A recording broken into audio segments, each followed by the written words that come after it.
The Incredible Hulk will not be presented this evening. Damn!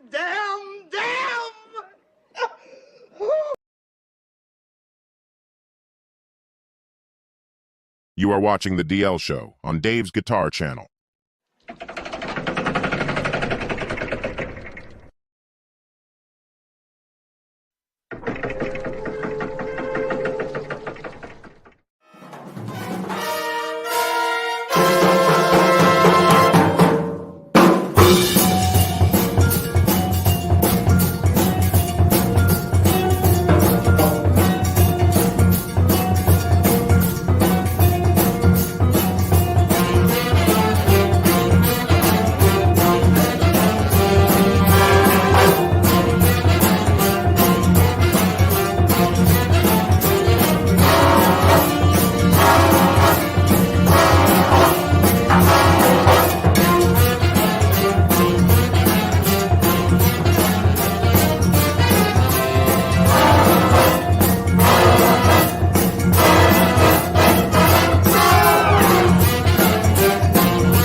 All right, welcome everybody. I got Krellbar and me here today. Joe has the night off. Was not feeling up to it. I think he was burnt out from work. And some others may be popping in. I haven't heard from Matt, but we'll find out.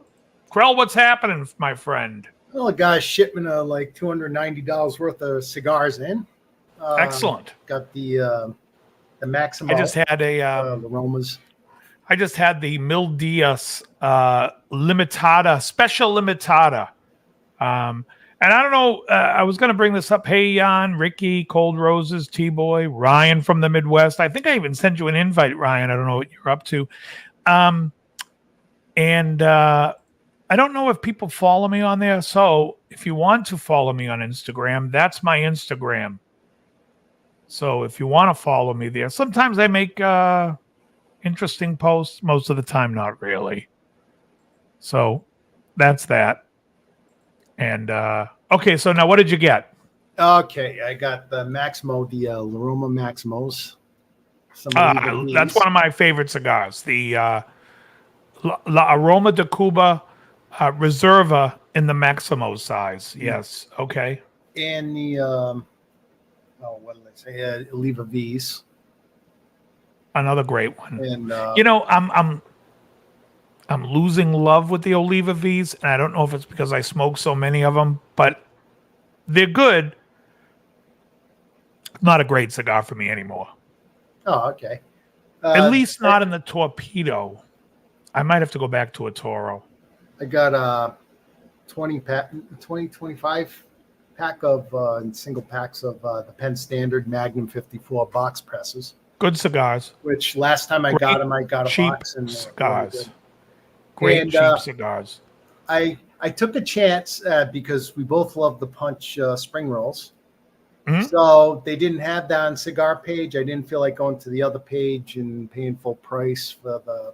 I figured I'd try 25 of the chop sueys, which were at a good price. Had one the other day, and it's pretty nasty. Strong for you. It's like they say. Punch has usually are pretty strong. You know what I smoked?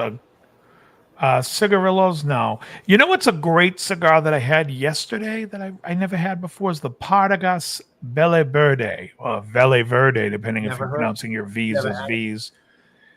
Excellent. It came, I do the Cigar of the Month Club, so around this time I get packages of like 5 mystery cigars, and that was one of them, and I had it yesterday, and I really, I would buy a box, and that says a lot, because most of the time I'm smoking these real super expensive cigars, and I'm like, I wouldn't get this again. It's okay, but like I said, is it better than a Penn Standard in box press? not really. So I don't get it. But In the last box of pen I had, there was one dud in it. It was after I was at a cigar bar. I was telling them how it was a nice price cigar. right. And, they're so good. I'm smoking. I couldn't get. I actually sent you pictures that day. I said, Yeah, I mean, oh, man, we talked earlier about Oliva V, and I've had some dud Oliva Vs, and for the price they charge for those, there shouldn't be a dud. But, I have that, the thing that pierces through it, the punch, whatever it's called. Draw enhancer. The draw tool, I've got one of those, too. And it works sometimes. Sometimes it's okay. Sometimes you got to do it 2 or 3 times. Oh, it didn't work on the pen. Yeah. I tried like hell. And that's the picture I sent you. I said, dead on arrival. It's like I'm half done with the cigar. It's smashed in the ashtray. Right. Cheech, cigarillos. I actually smoked them only because at work during break I smoke them. Oh, you do smoke those? Smoking. Yeah. Backwards. The pipe doesn't do it for me. I mean, I will continue in the colder weather, but not. A pipe doesn't do it for me. It's boring. There's a brand I never saw. There's a brand I never saw, cigarillos. I just saw today in flavors. That's the brand's 4K, I think, and they're 4 for 99 cents, just as good as a backwoods. So it's like, if I'm just puttering around. Yeah, I mean, if what are they called, parodies? If I so sometimes at my gigs, I keep them in my car and I'll cut it in half, and Kenny and I will smoke half of a parodi, which is like the Kentucky cured tobacco. But it's like, honestly, it's like smoking fucking beef jerky. Flavor's not my favorite. You want some beef jerky? Yeah. So I don't often. I saw Howie made a post today on Facebook. It's the 26th. He's going to be down at Foxwoods. Oh, okay, 26. So you wanna... which is it's a Friday night, so we should think about heading down there. I'd like to see Howie. I haven't seen him in some years. Yeah, so we'll just go down and show up. Now, here's the thing. Well, I'll message him first. Yeah, we'll make it. Originally, I was like, well, hey, I work in Connecticut. I can go down there, but I don't feel like going down the street and sitting there puttering around waiting for you to show up and around the casino. Right. So if you want, you could show up to my place and then I could drive to Connecticut and then drive back. No. Oh, okay. Only because that would make an hour drive for me like an hour 45. It's an hour to Foxwoods? For me it is. Yeah, well, to my house it's like 50 minutes. It takes me 50 minutes to get to your place. That's what I'm saying. For me, I just jump on 95. Okay, so it's a little, like probably 55 minutes to get to Coventry. Mm-hmm. So call it another 10, 15 minutes and I'm in Foxwoods. Okay. It's like it would save on your drive time quite a bit because I just... No, it would add to my drive time. I can't understand the math there. If it's 50 minutes to my house, how far from your house is it to Foxwoods?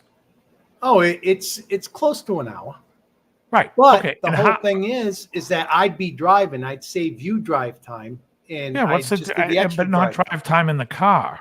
Like, well, I don't mind driving. I just don't like being in the car. What? I'm coming home anyway. That's the reason why. If I know, but that's going out of my...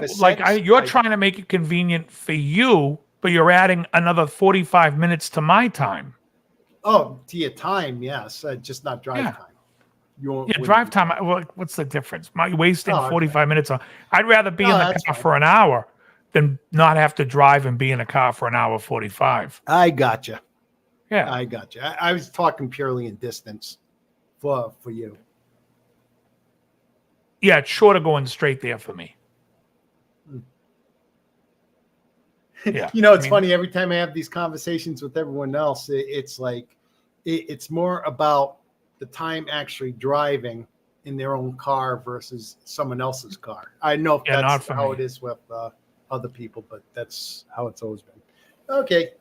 Well, let's put it this way. Let's say I don't know what time his show is, but let's say it's at 8:00. Mm-hmm. And let's say I wanted to get there at 7:30. I can leave at 6:30, between 6 and 6:30. Mm-hmm. If I got to go to your house, I got to leave at 5:30. Mm-hmm. Well, we could smoke friggin' cigars.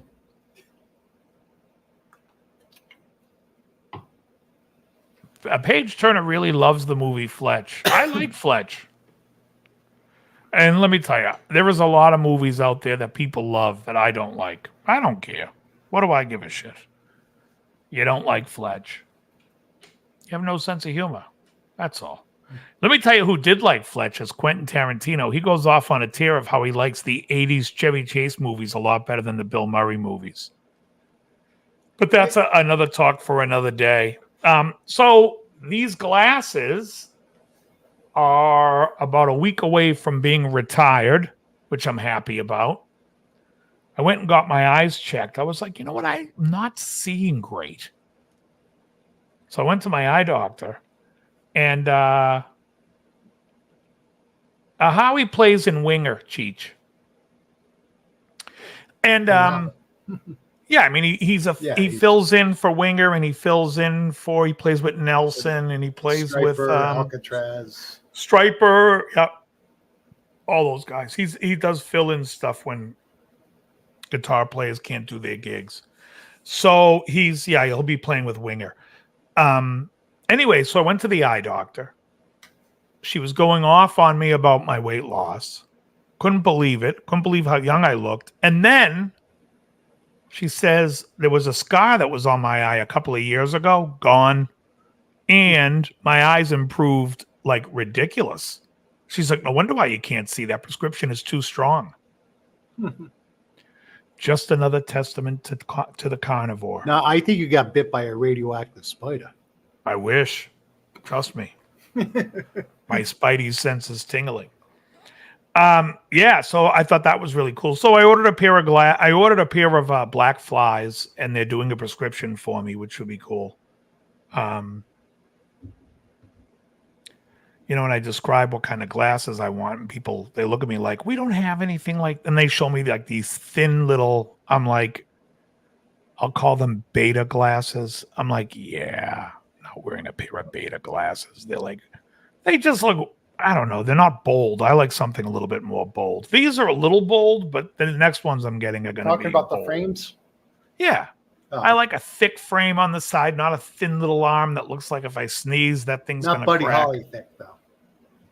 I do like the Buddy Holly thing. Or the Elvis in 1972 when he had the TCB with a flash, those big. I'll tell you, if you guys like those glasses, there's a pair of glasses from Black Flies called High Flies. They're about $170. I wore glasses since kindergarten. Yeah. I've always sported the glasses, and I just can't see. I can't see. Speaking of carnivore, I've been basically carnivore for the last 3 days. I mean, with a few exceptions of vegetables. But the whole thing is that I made short ribs. They were on sale, and there were like 8 of them. 2 a day, a little veg here and there, and I've been full. Oh, I'll have to check them out, Neil. Neil says as much as he despises Alec Baldwin, he really likes the glasses he was wearing today. Oh, he's playing in Mr. Salamanca, New York. Salamanca. That's awesome, T-Boys. Yeah, that's a Saturday night. Yeah. Oh, that'll be cool. Ricky got the Joseph Abboud. I think I have a Joseph Abboud, couple of Joseph Abboud dress shirts and ties. I've got a jacket. I like his stuff. Yeah, I don't know if I have a jacket. Isn't that the jacket on Seinfeld, the Joseph Abboud? Well, was it though? I think it was maybe it was the suit George tried to hide in the rack. I don't know if that was. It's a great stuff.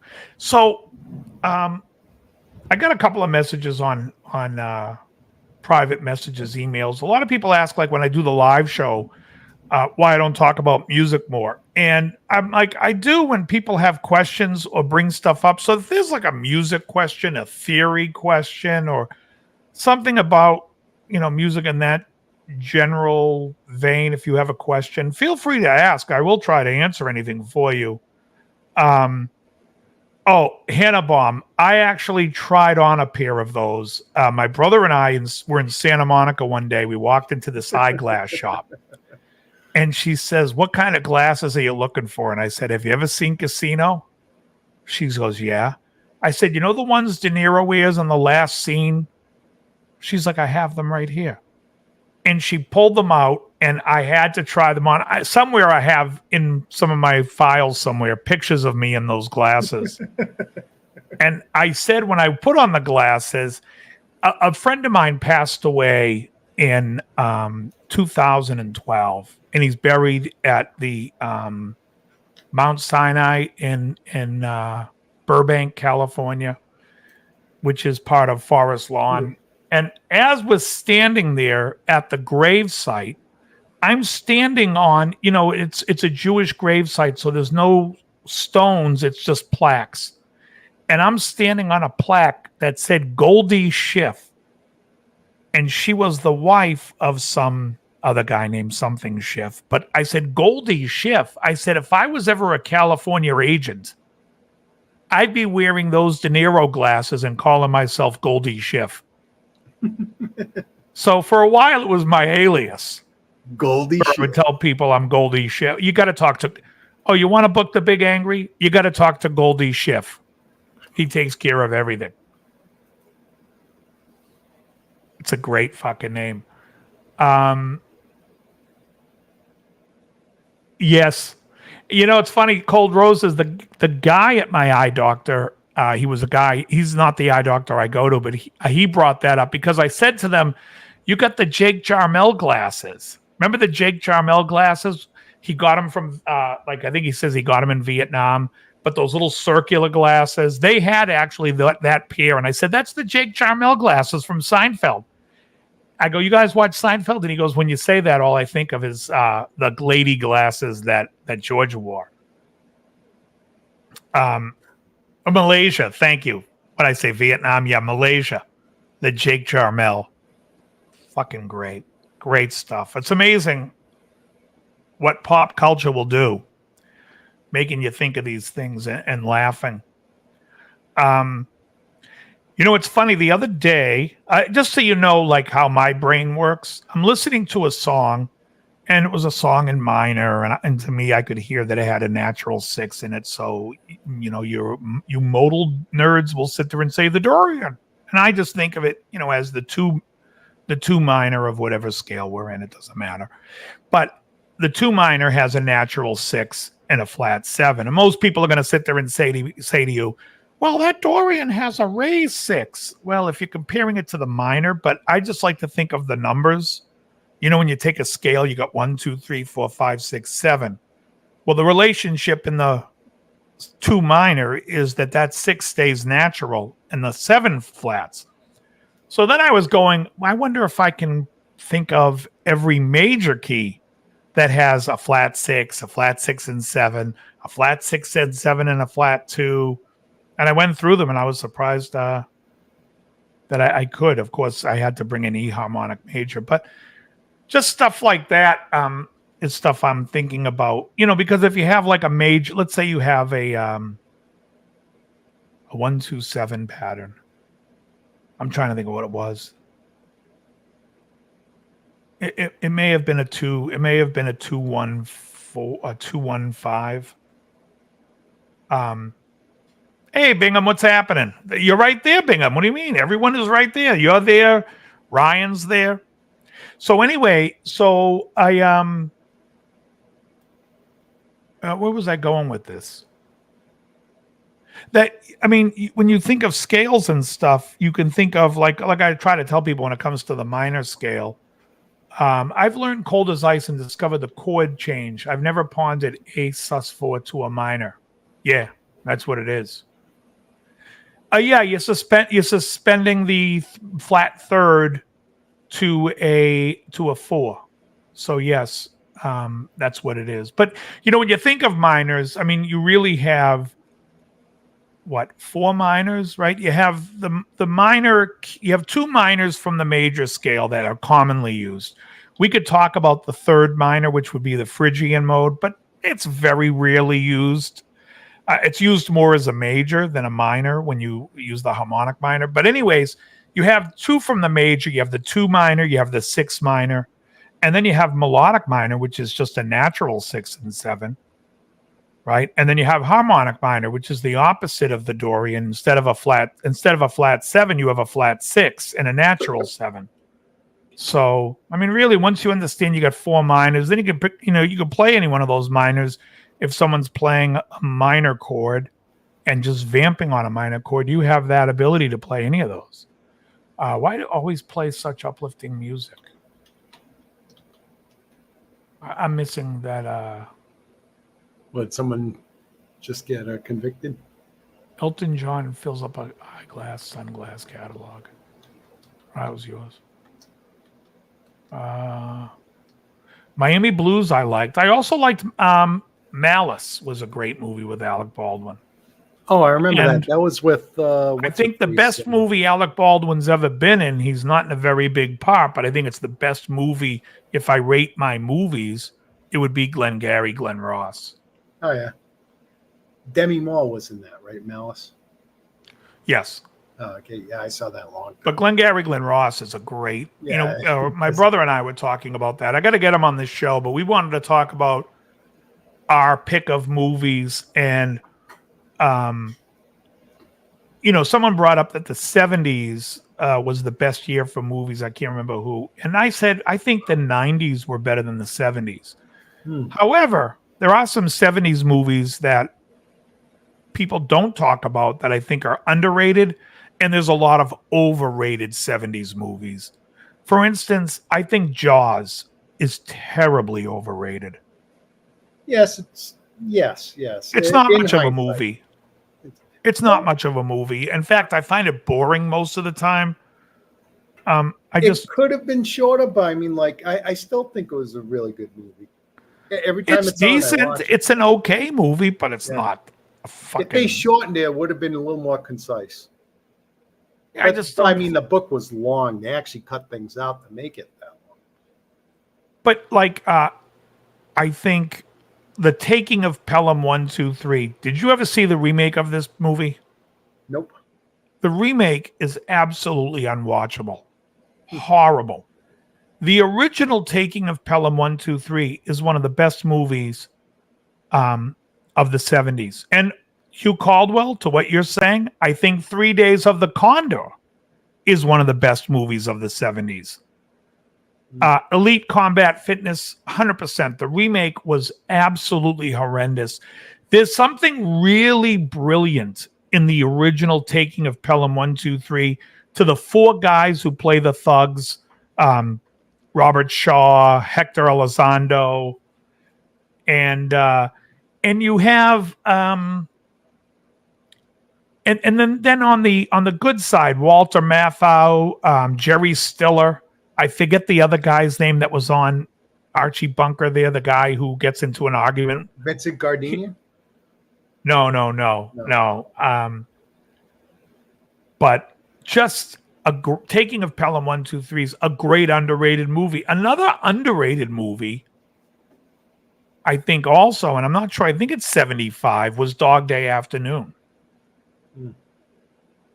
Well, of course, we have to mention Godfather. Yeah, Martin Balsam he was part of the bad crew. He was on Archie Bunker, but the other guy was too, wasn't he? The guy who's going off screaming at Matthau, and Matthau yells at him. Well, what kind of role did he play in Archie Bunker? Do you remember? Oh, nice. No, let me look up. Hold on one sec. Yeah, and like I said, we have to mention The Godfather as well. Well, The Godfather is a fantastic movie. I don't think anyone's underrating it. In fact, people say it's the best movie of all. Just what was the greatest movies in the 70s? Let me just see. Let me see the cast. Hold on one sec.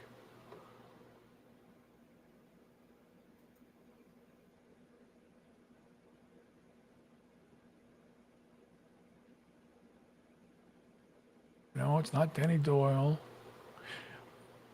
Dick O'Neill. Was Dick O'Neill on Let me just take a look what he looks like. Dick O'Neill.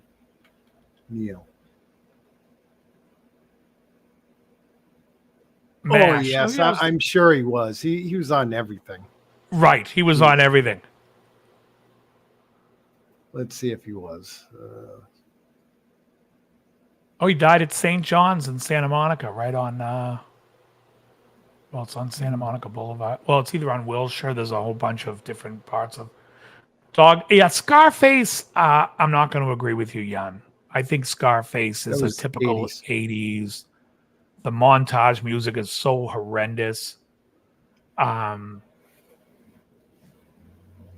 the Dos 70s, Lobos. did you like Patton? Well, that was 1970. Yeah, it was okay. I didn't love it. I didn't hate it. I thought Joe C. Scott was great in it, though. Like I said, there's some great movies in the 70s, but when I go to the 90s, I can, or the 2000s, I can name movies that I just think are just above. I mean, obviously, I think Goodfellas, and this is just my opinion, I like it better than The Godfather. Godfather 2, I don't care for, but I like Goodfellas better than The Godfather. I call Goodfellas the shortest 2.5-hour movie there is. Because every time I watch it, I can't believe I sat there for 2.5 hours. Whereas in The Godfather, in the first half hour to 40 minutes in the movie, I'm sitting there like, get over this wedding thing already. You know what I mean? Snatch is definitely one of the greatest movies. That's the 2000s. Love it. Absolutely love it. Dirty Dozen, I think, is in the 60s, isn't it? Yeah. It's 68, I believe. Yeah, I think it's the 60s, yeah. Magnificent Seven is also 60s. Looking for Mr. Goodbar. That's been a long time. I don't know if I could even remember Mr. Goodbar or Mr. Goodrich. Goodbar. Yeah, the wedding scene's a little long. But I mean, like I said, in the 70s, I think The Sting is one of the best movies of the 70s. But if you even look at the Oscar winners of that year, I'm not big on the 70s. I mean, you got what's in 71? French Connection. Is that what won the Oscar? Is that 71? 72 would be Godfather. 73, The Sting. 74, Godfather Part 2. 75, I think, is Cuckoo's Nest. 76 would be Rocky. 77, I believe, is Annie Hall. 78, Deer Hunter. 79, Kramer versus Kramer. 1980, Ordinary People. Kramer versus Godzilla. So Marathon Man, I do not like. I think it's a stupid movie. I think when the guy is torturing Dustin Hoffman, asking him, is it safe? Because he wants to know if it's safe for him to go to the bank. So we go through all this drama of torturing Dustin Hoffman to know if it's safe to go into the bank. And then what does he do before he goes to the bank? He goes to the Diamond District where everybody's Jewish and everyone's going to recognize him and goes there. Dad, he doesn't care if he's safe. He's going there. Oh, yeah. It's the stupidest thing. And so let me just say this. He's so paranoid about, is it safe? Is it safe? He's paying a woman to sleep with Dustin Hoffman to act as a spy. He's got all kinds of sick money. You can't pay some asshole to go into the bank and pretend it's you. They don't even know what you look like, you shithead. It's the 70s. Nothing's on a computer. Pay a guy a third of what you're paying this girl to sleep with this midget and get the hell in there. What are we wasting? There's no movie there. The movie concept is absolutely stupid. Is it safe?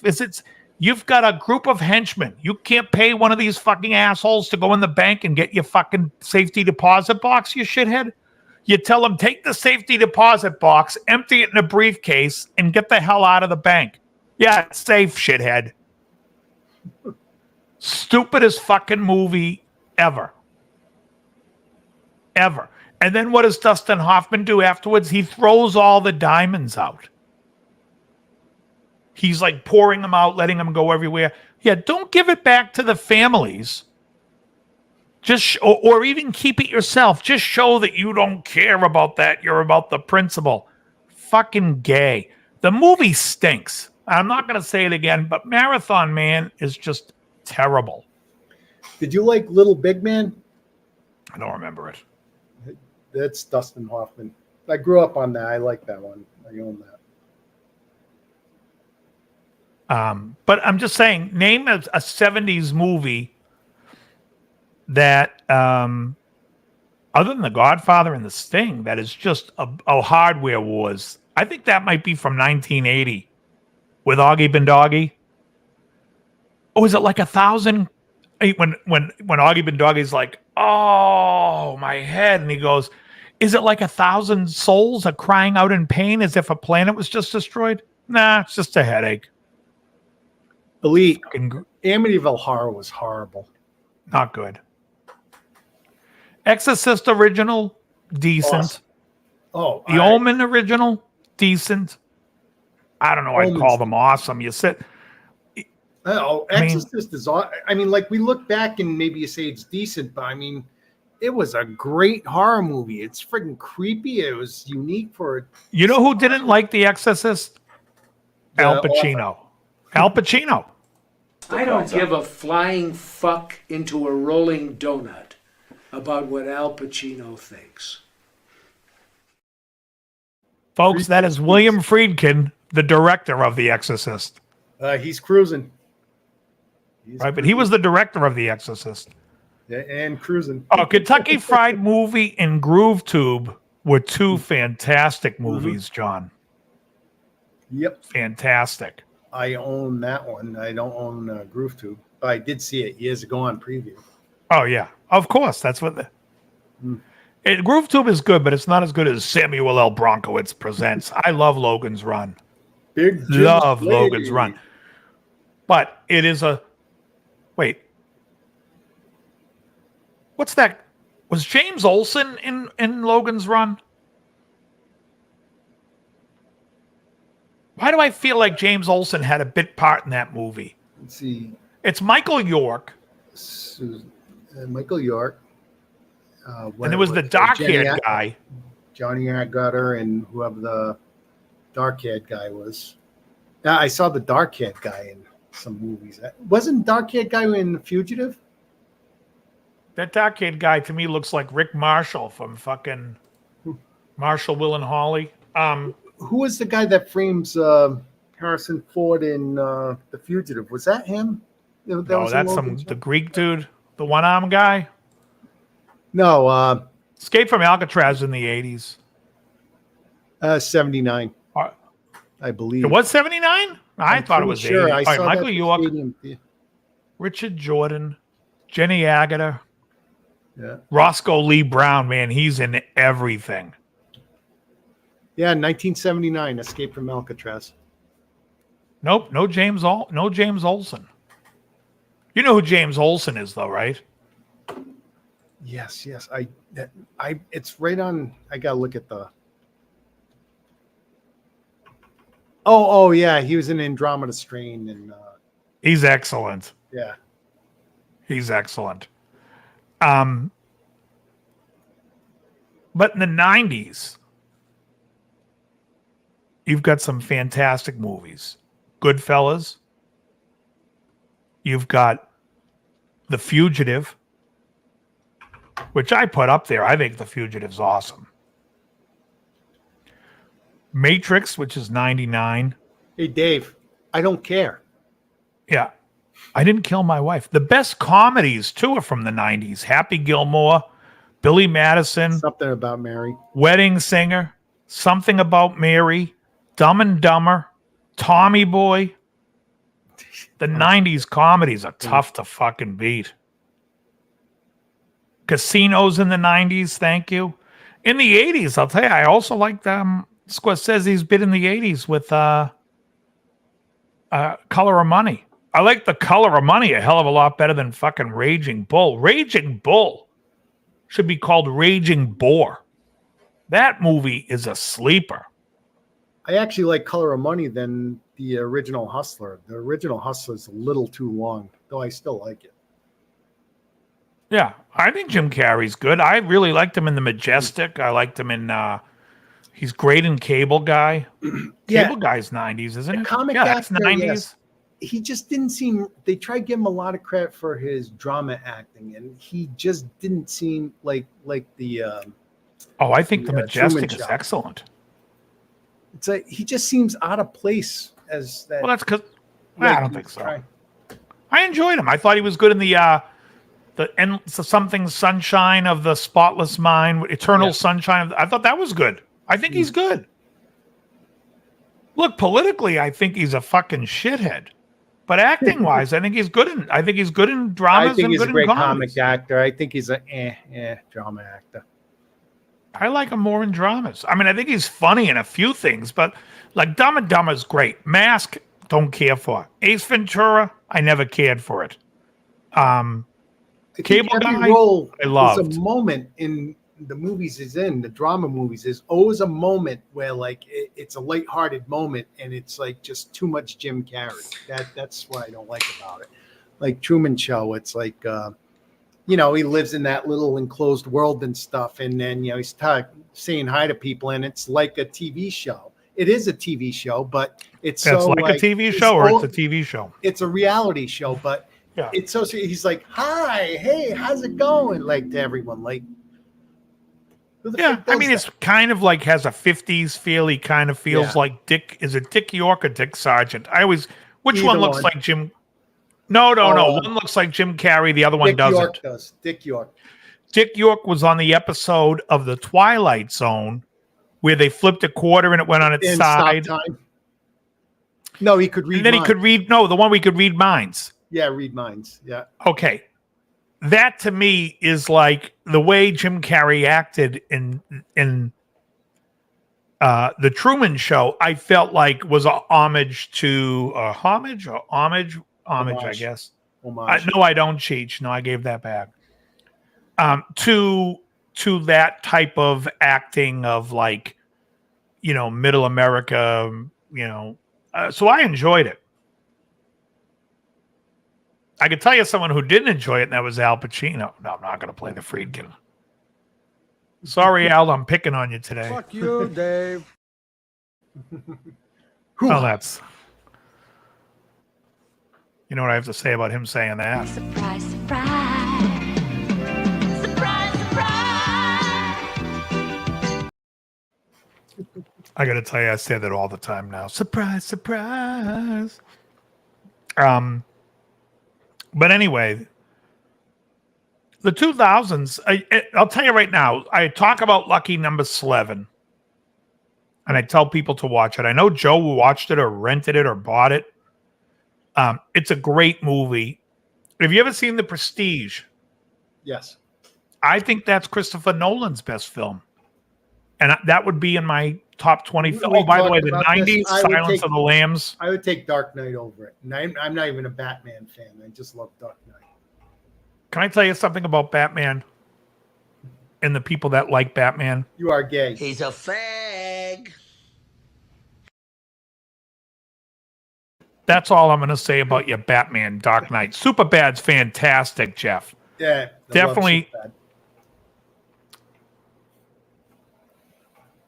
Yeah, he's moving along. Thanks for asking, Cheech. He's doing well. He's living with it. It's stage 4, but he's I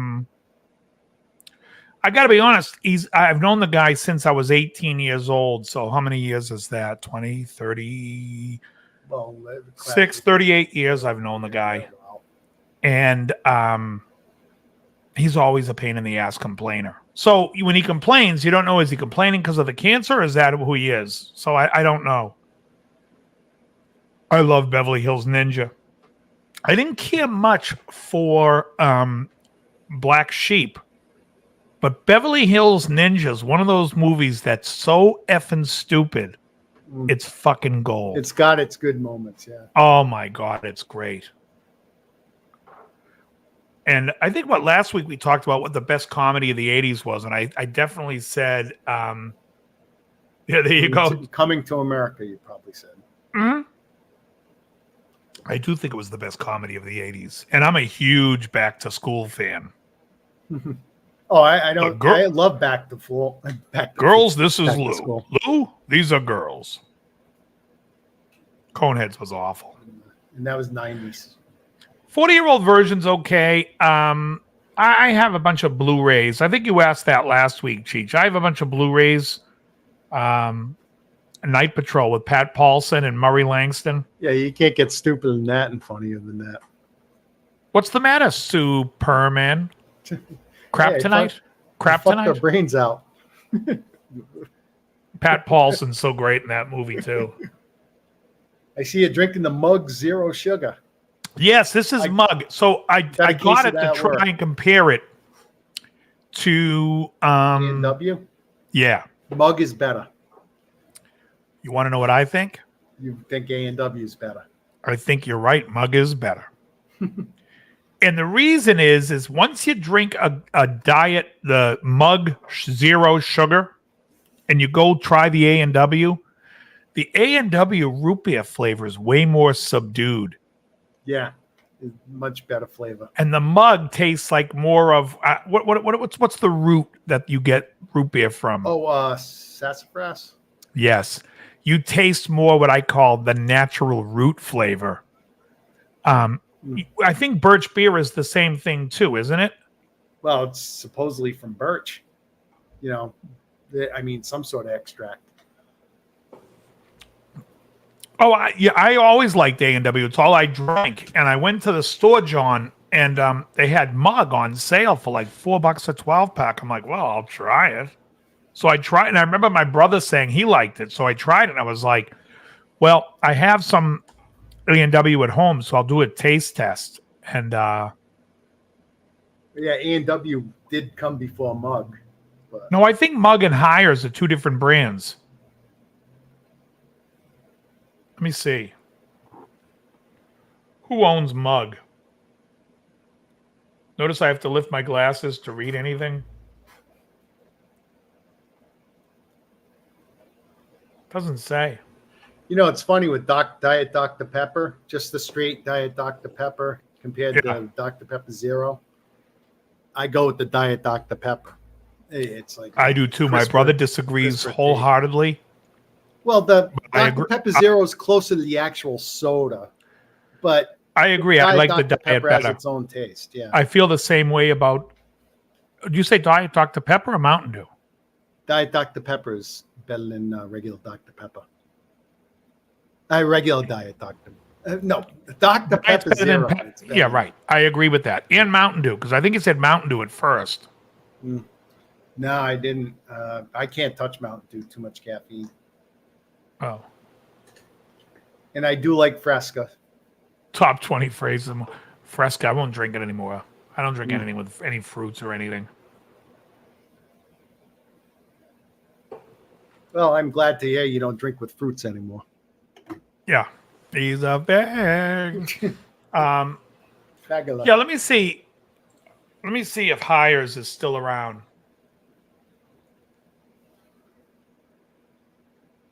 Hires root beer was manufactured by Dr. Pepper. Looks like originally. Keurig Dr. Pepper. Mug root beer is owned by Pepsi. It was acquired by Pepsi. 70s, 80s. A&W is owned by Coca-Cola. And A&W probably goes back to the 30s, Fox 20s or something. is also Coca-Cola. I'm curious the dates when these came out, though. It's Dad's root beer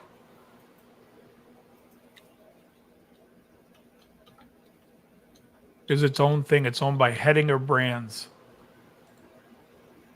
Hires root beer came out in 1876. Let's see. A&W. Yeah, Mug is from 1940. Oh, it's 40? Fox I thought is it came out after that. Box introduced in 1898, along with the Winchester 1890. No, I'm kidding. All right, let's see. And Hires came out in 1876. Yeah, I said that. Let's see. A&W was, I'm still looking at, I think that's before, 1919. oh, that late? I thought Yeah. I thought it was the first one. No, it looks like Hires was. Yeah. tab.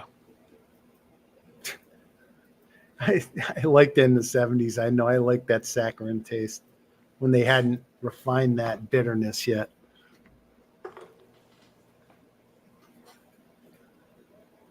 They had an A&W T-Boys on Venice Beach for the long time, and they used to be drive-ins, like drive-in burger places, like Sonic was A&W. Yeah, we have an A&W right down the street. Yeah, it's still open. A burger place, right? Yeah, burger, root beer, whatever. And they had the car hops there.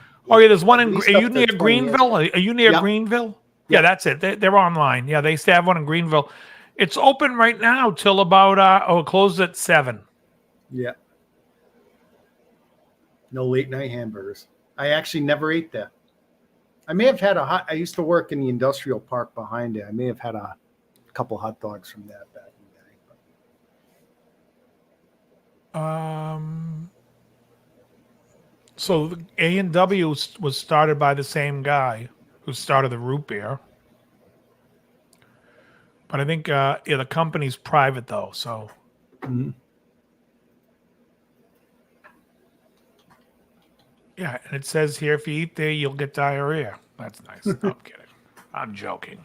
Yeah, so the inventor, of course, Hires was the first one. It was Charles Elmer Hires, a pharmacist from Philadelphia. And like a lot of these sodas, it was probably invented as a medication. An elixir, if you will. Elixir, yeah. An elixir. I think they're only second to McDonald's for locations. Ooh. Not A&W. What went into it originally is interesting. 25 herbs, roots, and berries, including allspice, birch bark, coriander, juniper, ginger, wintergreen, hops, burdock root, whatever that is, dandelion root, and spikenard. So it is birch bark because birch Yes, beer, there I is always some thought, and birch, root yeah. beer were very similar. Yeah, they are. I suppose. Maybe sassafras is sarsaparilla. Sarsaparilla. I have no idea. Never heard of sarsaparilla? No, I have. I just don't know if that's what it's correct. If you're like saying that's what. Okay, let's look up sarsaparilla. Exactly, Hugh. Surprise, surprise. Big Carina and a Sprite. Yeah. My brother's been really going off on this place in Santa Monica called Heavy Handed Burgers. KFC. Ugh, I wouldn't eat KFC if you put a gun on my head. In the 70s, I would have. Yeah, it was good then. Mm-hmm. And they fried in whatever fat they did. Gold Was it Roses, lard? good day, sir.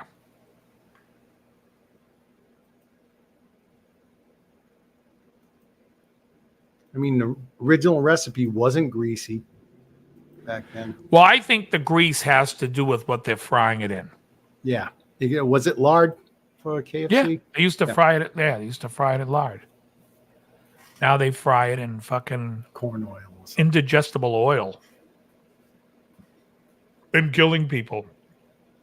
Let me just say this. The average person today, you see their weight. If you see a fat guy walking down the street, just think to yourself, in the 1800s, this guy would have been in the circus. He would have been the fat guy. He probably is bigger than the... Hey, here's something, and since Bingham is here, Buffalo Wild Wings does cook their wings in tallow. That is correct. They do. Well, that's why they're good. How tall, here's a great trivia question for everyone. How tall, without cheating and looking it up, do you think Brian Johnson is from AC/DC? 5'4". That's you really think he's just an inch taller than Angus? Yeah, either 5'4" or 5'5". I can't give it to you, Krellbach. It's 5'5.5". Okay. I saw an article that he said he was people. They say, "What are people most surprised when they meet you?" He says, "How short I am." He goes, "I'm only 5'5.5", which is probably 5'5", and he's giving himself that half inch. What's the more saturated fat per tablespoon, vegetable oil or virgin oil? Let me tell you something. Neither one of those has saturated fat. They're all polyunsaturated. Vegetable oil is polyunsaturated fat, and virgin olive oil, which is what I mean. What I hope you mean by virgin oil, is monounsaturated fat. Neither one of them is a saturated fat. Yeah, it won't. Ooh, Angry Anderson. Christopher Valdez is wondering, how tall is Angry Anderson from Rose Tattoo? He wasn't that short. I think he's 5'6", 5'7". Well, let's get an answer for that. When I was a kid, and probably all of you probably thought that Brian Johnson was like 6 feet, the way he towered over the guys in the band, and he's 5'5.5". He is a midget among midgets. 5'1". Okay. 5'1". Yeah, he's a little guy. Him just a little guy. How tall do you think Udo Dirkschneider is? I'm looking it up. 5'9". 5'7". 5'7" is going to be my guess. Yeah, hang on. 5'6". 5'6". All right. Who's taller, Dio or Johnson? I don't know who Johnson is. Who's taller, Dio or Rhea Perlman? It's a trick question, folks. They're the same person. I think Dio is like 5'2". He may have 1 inch on that guy from Rose Tattoo. That's Angry Anderson. I don't know who Johnson is. Oh, on earth. Not even Udo Dirkschneider's mother cares about how tall Udo Dirkschneider is. Who? Dio's 5'4". So he's taller than the guy in Rose Tattoo. Whatever his name is. No, I don't know TTM. Dio is 5'4". Yep. So really, if we wanted to get a celebrity boxing match, we could really put Brian Johnson and Dio in the ring together. Ooh. How tall do you think Bruce Dickinson is? He's probably 5'7". 5'6". Close. All right. Within an inch. How about Ozzy Osbourne? Ozzy, how tall is Ozzy? I'm going to say Ozzy is 5'10". 5'9". No, 5'10". You're right on the nose. 5'10". All right. How about Tony Iommi? Either 5'11" or 6 feet. Which one? 6 feet. Right on. All right. Dude, this is interesting now.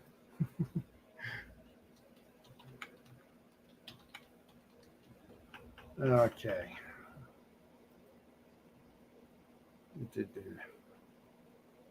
So basically, if we would put a celebrity musician basketball team together in the 80s, my team would consist of what's his name from Racer X there? I'm prank. Paul Gilbert. Paul Gilbert. I'll take Robin Crosby from Rat. Yeah. I'm trying to think who else. I would take Kenny Loggins. Yeah, he's like 6'4". Yeah. Yeah, Joe Perry, I think, is 5'6".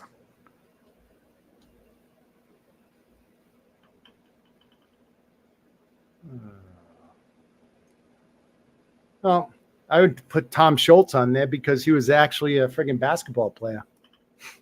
He played a mean game of basketball, so I heard. Bingham says, if we're putting a basketball team together, why aren't we getting the heights of the Commodores? How tall is Lionel Richie?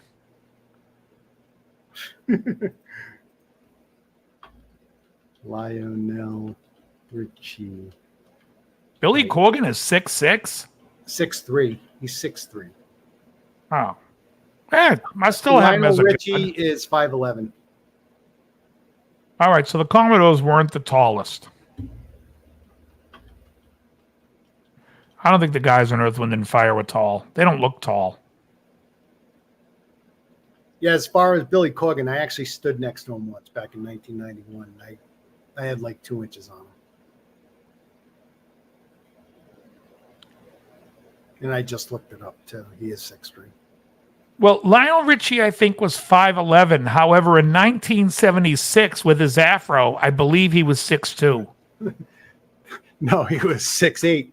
Yeah, maybe he's more like 6'8". Exactly. He had that huge fro. Well, how big, how tall was his bust in that fucking video for Hello?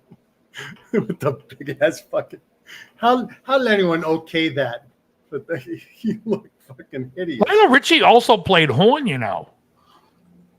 He did? Oh, yeah. When you watch early Commodores, he's singing, playing. I think it's sax he played. He was great. Matt Gardner, how's happening? Steve Vai is He's pretty tall. 6'2", I believe. Oh, he's 6'2". I believe. Hang on. I always thought he was taller, but 6 foot. All right, he was 6 feet. It just says he's so skinny and lanky and stuff, and he's always standing next to Joe Satriani. Well, I'll tell you who's like tall 5'5". Exactly, Neil. You got it. How tall is 7?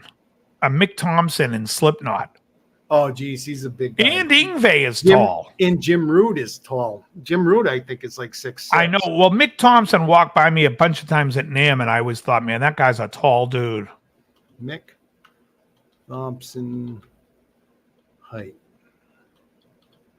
Oh, he's 6'4". He's actually shorter than Jim Root. I'm pretty sure.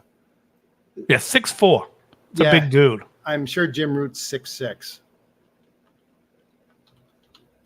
Yep, EVH 6'6". was foxier. I think he had more sex appeal, which is why the ladies are at his show and not at a Steve Vai show. It's why when you say to women, do you know who Eddie Van Halen is? And they're like, of course. Do you know who Steve Vai is? And they say, no. I'm not a 13-year-old boy who gets hit on by mincing homosexuals at a fucking instrumental rock concert. Well, you know, Anne Rice originally wanted to use him in an interview with the Vampires Lestat, but he just didn't have enough star power. But he thought, Anne Rice thought Steve Vai would be best for the role of Lestat. I thought he would do a good job, but the studios won the selling power, so they got Tom Cruise. Prince is 5'4". That sounds tall. I think he's shorter than that. Really? I thought 5'4" would be I don't think Mike Stern is that tall.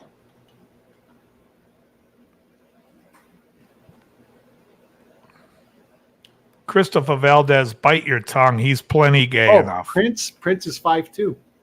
5'2". There we go. That's more like it.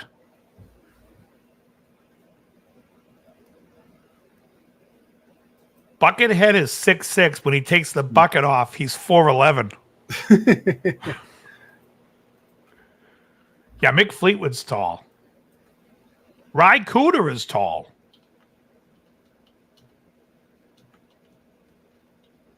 Yeah, Mick Fleetwood's my height.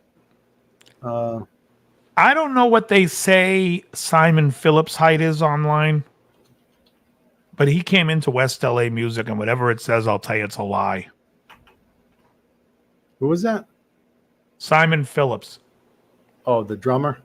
If it says he's taller than 5'3", I will be like, no way in hell. I can't find Ry Cooder's height in there. He's tall. Yeah, I was curious how tall. What's in the bucket? Oh, he's 6 foot. Oh, Buckethead? No, Ry Cooder. Ry Cooder? He looked taller than that. He used to come in all the time. Okay, so Simon Phillips, huh? I'm telling you, if it says over 5'3", it's bullshit. Simon Phillips height. 5'5". Yeah, the only way Simon Phillips is getting to 5'5" is if he stepped on the box that Alan Ladd stepped on in the barroom scene of Shane. I do know that Simon Templar, the original one, was 6'4", Roger Moore. Roger Moore is 6'4"? Yeah, I've got that commit to memory, I believe. So let's see. I probably you love the losing my Saint. memory. Roger The Moore. Saint is the reason why he wasn't the original James Bond. Yeah. Height. That's who they wanted from the beginning. Yeah, Greg Koch is tall. So Roger Moore is 6. It says 6'2" here, so I'm 2 inches off. Richard Keel. Oh, he was 7 foot even. I love Richard Keel. He died too young. So I'm watching in my 7'2". 7'2" for Richard Keel. Yeah. I'm watching these you know, the Mandela effect videos. I've been watching a lot of stuff about being in a simulation. Some of it's interesting, and then some of it I'm like, you're getting it's too tedious. And I get the concept, and it's a cool concept, and Yeah, it's not the Bernstein Bears, it's the Berenstain Bears. that's the Mandela effect, stupid shit. And there was like, and they try to make it sound like it's the scariest thing of all time. The one thing that I will say, hold on, let me see if no, is Moonraker. I thought the girl had braces too, and I saw it in the theater when I was a little kid. I saw it in 1979 when it first came out. Yeah, and I could have sworn she had braces at the end. Now they say she didn't. Well, that's weird to me because I remember clearly. What's that? It's a mix-up because everyone remembers Jaws as having. But then she smiles, and I could have sworn she smiled. It's because you would expect someone like Jaws to be attracted to her because she had braces. That's why. The mind works in weird ways like that. Well, I mean, all you would have to do is. But anyways, the whole Mandela effect thing is so silly because it's like, so you're saying, I mean, I could show you fucking witnesses to a crime and 10 different people say they saw 10 different things. Yeah. Does that mean that we're rewriting time? It's a glitch in the matrix. It's the dumbest thing I've heard. It's a glitch in our brain processes. Yeah. Ricky Compton says Chris Novoselic, who I have no idea who that is. The bass player from Nirvana. Yeah, he's 6'6" or something like 6'7", I think. Oh, yeah, Neil Bambury said he's 6'7". They both spelled it differently, that's all. Anyways, interesting stuff. Very interesting.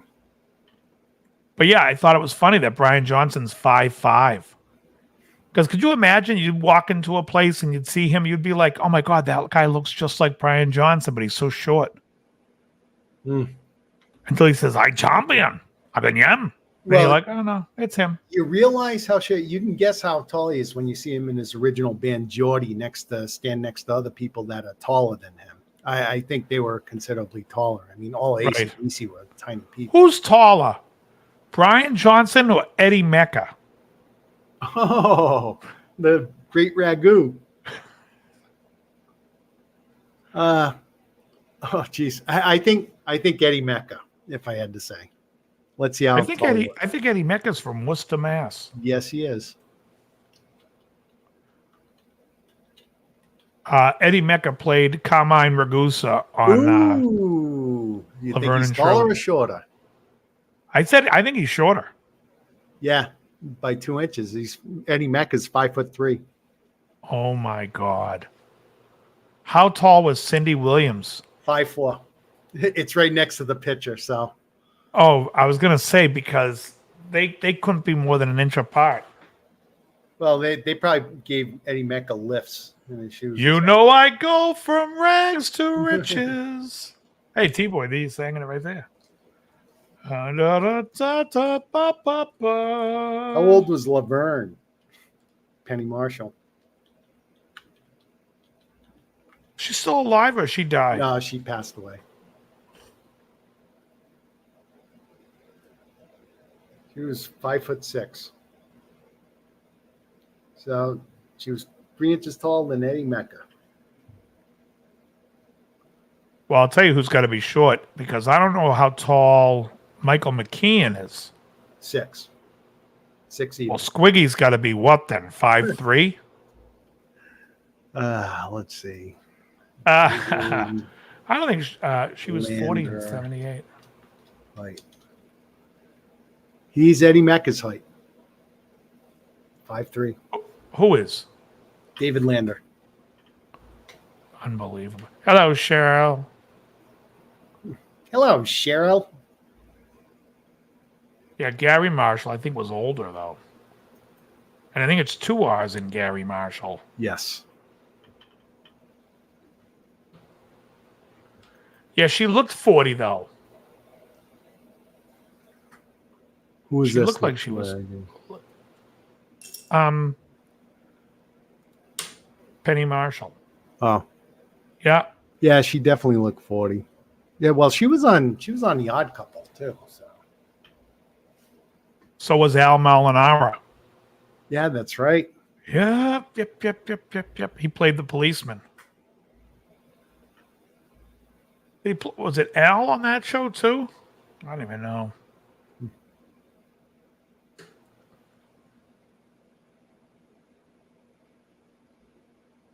You mean HOS tall was Winkler? Henry Winkler's probably like 5'6". I would guess around You there. met him, so I did?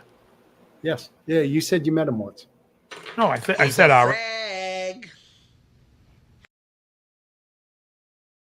5'6". This thing fell on my keyboard and played that clip.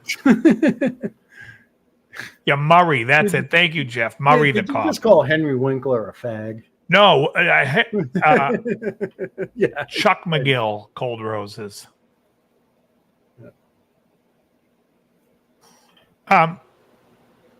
Wait, who did you? How tall was Henry Winkler? 5'6". All right, that's what I would imagine. I think Pacino's 5'5", 5'7", somewhere in that range. Alan Ladd. 5'4". Yeah. We talked about this before. Oh yeah. Yes. I have a buddy that's obsessed with the movie Shane, and he loves every scene where you could tell where Alan Ladd's walking. 5'6". Where Alan Ladd's walking next to somebody else, but his ass is so much higher, but nothing else is in proportion. It's just that you could tell he's walking. They're walking in a ditch. Yeah. Reports of Ladd's height vary from 5'5" to 5'9.5 inches, with 5'6" being cited most often in unofficial sources. His 1940 draft registration lists him as 5'9.5". So. Yeah, I think If he you was want to 5'4". get, I'm pretty sure. I mean, I don't know if when they drafted people back then, if they just looked at him, and go, "Hey, he looks like he's 5'9". Right. Well, didn't Schwarzenegger used to have different heights about him all the time? He was 6'2" at one point, then 6 feet. He was 5'11". I'm pretty What? sure he was 6. I'm pretty sure he was an even 6. Well, he claims he was 6'2" back in the days when he was bodybuilding. 6 also. 6 foot also.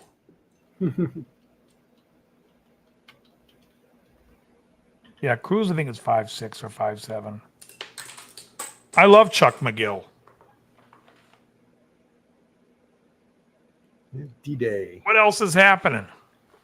Bingham, where are you? How come you're not on here? No, that's Bruce McGill. You're talking. I love Bruce McGill.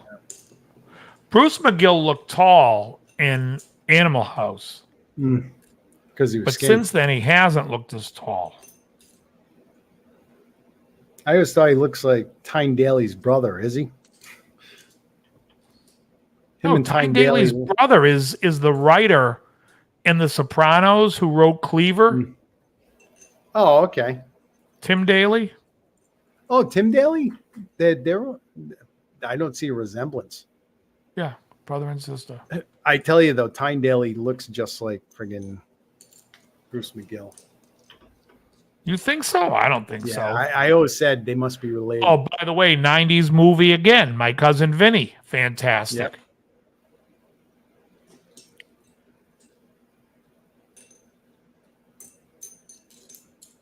Yeah, Krellbau's call. What's my call?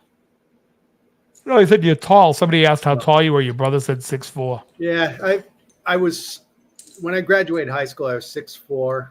Year after, I was 6'5" at 19. Went to the doctors a couple of years ago. They measured my height. They said I was 6'3". So I said, "Geez, you sure?" So I stood up straight and everything, nice and even. So this 6'3". I lost 2 inches. Yeah. But I look deceptively taller because me and my brother, all our height comes from our waist. All our height is in our torso, and we have shorter legs. So we actually look taller than we are.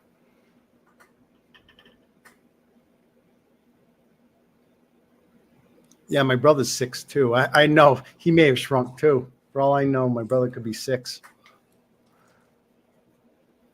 Neil Bamberry, yeah, probably. He's a mess. Ace Frehley. Space Well, I'm Ace. glad I never made it above 6'5", because I remember going to the doctors at Fort Devens. They told my parents once that I was going to be a giant because I was 6'2", 230 pounds in 7th grade when I played junior high football. So fortunately, my pituitary gland came into play and kept me from getting too tall. Was that a pituitary gland you mentioned? Because I have no idea what that pronunciation was. What was that? Pituitary. Pituitary. Okay. You got me. It's like Adrian Vandenberg, I think, is 6'6". Oh, he's that tall? Yeah. Well, let me double check.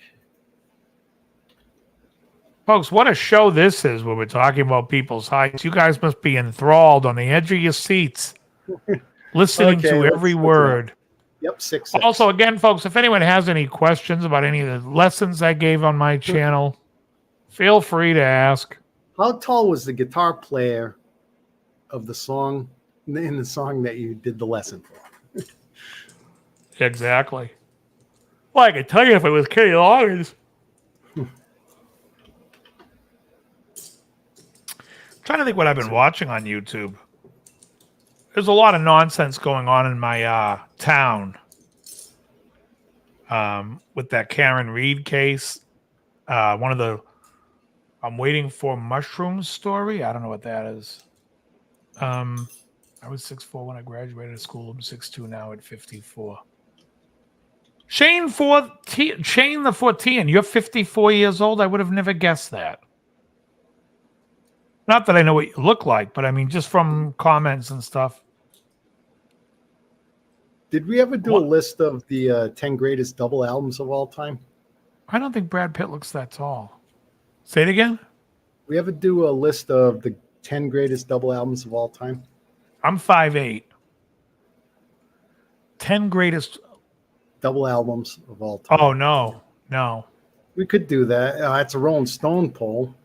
Well, I got to tell you something. So this guy comes to the house today. We're on septic here, so we had, every once in a while you got to get your septic tank pumped. So the guy comes, it's on a schedule, and we start talking. And he's a musician, plays bass, so we started talking music, Queensryche, all the 80s stuff. He graduated high school in 81. And I said to him, this is a conversation I've been having in my head lately. What do you think produced better songs, 1980 or 1981? 1980. Well, I think it's 80. But I think 81 can give a real strong run for the money where, I mean, and he just looks and goes, what year is Back in Black? I said 80. He goes, 80. I said, well, I agree with 80 also. But 81, you had Don't Say No from Billy Squier came out. I think Lunatic Fringe came out as far as Siam. There's just a lot of great records that came out in 81 that I think it's hard to... clearly your favorite Point of Entry from Judas Priest came out.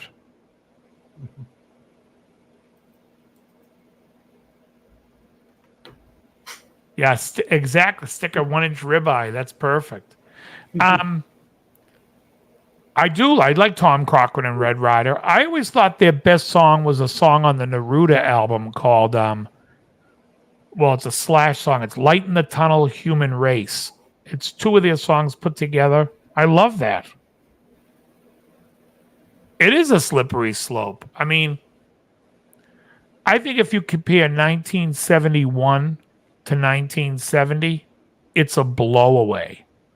I think 71 is far superior to 70.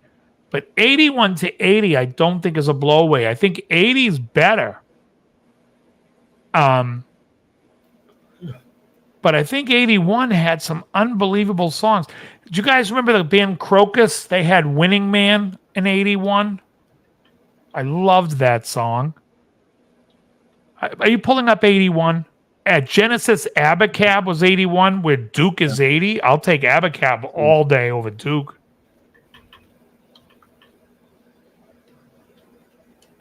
Pull up 81. Let's just see. The Human League, Dare, which I like that album. That was 81? That early? Yep. Don't you want me?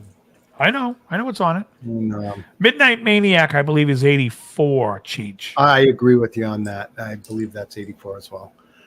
Ghost in the Machine was 81. The Police best album.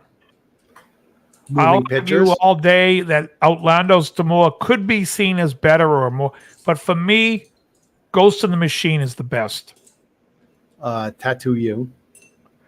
Tattoo You is the last of the over-the-top, fantastic Rolling Stones album. Moving Pictures, Rush, obviously. Moving Pictures. Is it better than Permanent Waves?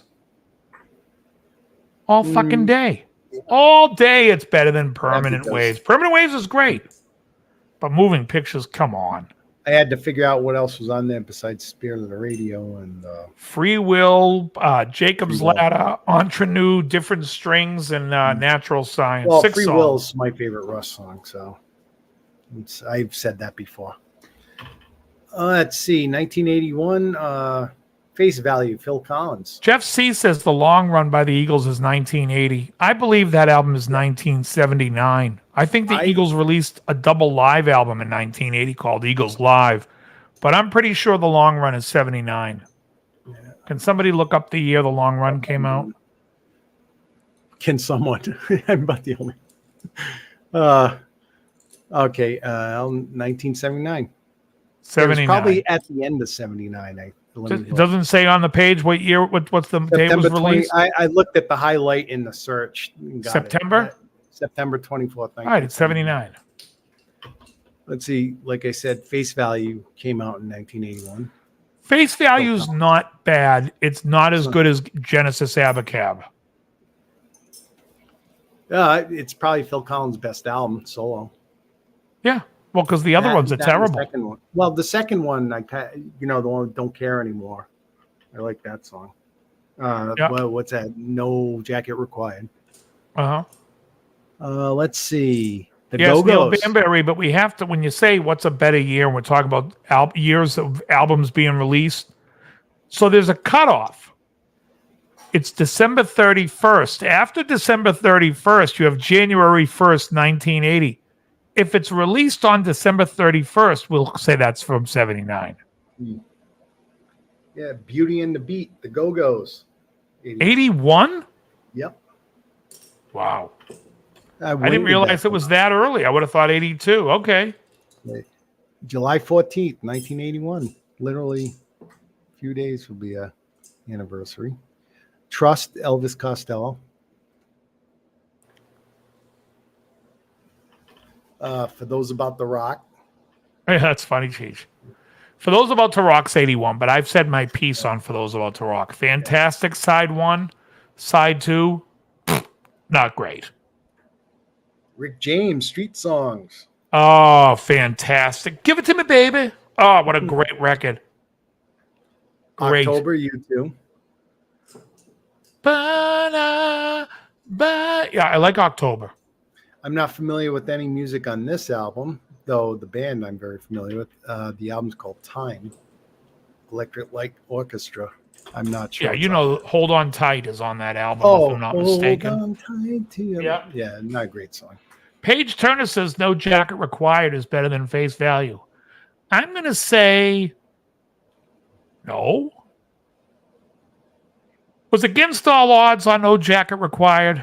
No, I think it was album after that. All right, then I'll say no.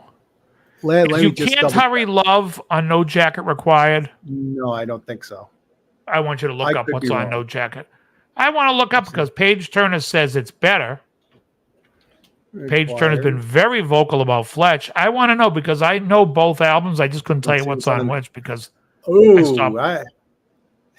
No Jacket Required. Okay, had Susudio. Okay. Only, you know what? I fucked up. What was No Jacket the second album from? I think that may be a third one. What was the year one is at it? Face Value? I'm looking. First of all, Let me go to Wiki here. they're not the movie Against All Odds isn't better than Fletch. That's I'll give you the song is 1985. better than Fletch. The theme from Fletch by Harold Faltermeyer. Oh, That's on Duke Cheech. Okay. Misunderstanding is on Duke. And it is a great song. It was great when fucking Sly and the Family Stone called it Hot Fun in the Summertime. Face Value. Oh my God. One More Night. That is, here's a Phil Collins interview right after he released the album No Jacket Required. Let's take a look at that interview. Why are you gay? Who says I'm gay? You are gay. That's what I think of One More Night. What? Wow, That was that was my having a prom Mandela. song senior year, and I was like, "Are you kidding me?" I'm having Mandela One more effect, yeah. night.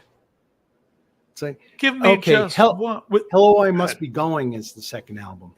Yeah, that's the one That's that has one- You Can't Hurry Love. Yeah. And that you Okay, cannot that's- tell me that album's better than Face Value. Okay, I'll I don't care forget anymore. about In the Air. Forget about In the Air Tonight. Missed Again. Isn't Missed Again on that album? Oh, The first one. hang on. Well, it's not on the second one, so it must be the first. I just want to make sure it wasn't on a Genesis album. Yeah. It may be a Genesis album. Will you just look up the first am. one? Jeez, you slave driver. Yes. Okay. Opens up with In the Air Tonight. No, Missed Again's on the first. Missed Again's on Face Value. Okay. There's no other album he did better than this one. I'm thinking of the right album. Yep. Yeah, first two Because albums what are was the other best. song? I Don't Care Anymore. What album is that Yeah, on the one you? That was the that's- second one. Okay, because I Don't Care Anymore, to me, reminds me a lot of Man on the Corner. Mm, And Man on the Corner, I believe, is on the Abacab album. I'm pretty sure. Keep It Dark. Even the sessions from that album produced You Might Recall, which is, I think, one of the best 80s Genesis songs they ever did. Even better than Illegal Alien? Oh, my God. That's when they All started right, so getting pull up silly. 81. Pull up 81. We're comparing 81 to 80. Okay. I mean, 83 is a good... Go ahead. Okay, back to the thing. Discipline, King Crimson. Fantastic. Um, Unbelievable album. Ooh. And now, what are you going to compare that in the 80s to? Maybe Yes Drama? yeah. I'm not too familiar with Yes It's better than Yes Drama. Go on. Let's see. Killers, Iron Maiden. We've had discussions. Fantastic album. Fire of Unknown Origin. Just a Job to Do. He wrote Got a Job, but it's Just a Job to Do, T-Boys, is on the 83 self-titled album. One of my favorites. Just a Job to Do. Home by the Sea is on that album. Mama, That's All. I think that's the last fantastic Genesis record, 83. Okay, go on. What'd you say? Fire of Unknown Origin. Blue Oyster Cult. Blue Oyster Cult, I'm Burning for You. I don't care for it. Well, Go Veteran on. Psychic War. Oh, Veteran's a great tune. Fair Warning. Fair Warning. Now, I'm going to argue and say I think Women and Children I like better, but most people are going to tell me that Fair Warning's a better album, and I can't argue. I'm just saying what I like better because Fair Warning's fantastic. Also 1981. Go on. Now, I can clearly tell you New Traditionalists isn't nearly as good as Freedom of Choice. No, not nearly. Yeah, that's when they start kind of going downhill. 1981 on. Now you probably follow New Order. I'm not familiar with this album. Movement. Is it called? What is it called? Movement? Why did I think it was going to be Low Life? Low Life must be 82. Really that late? I would have. I love New Order.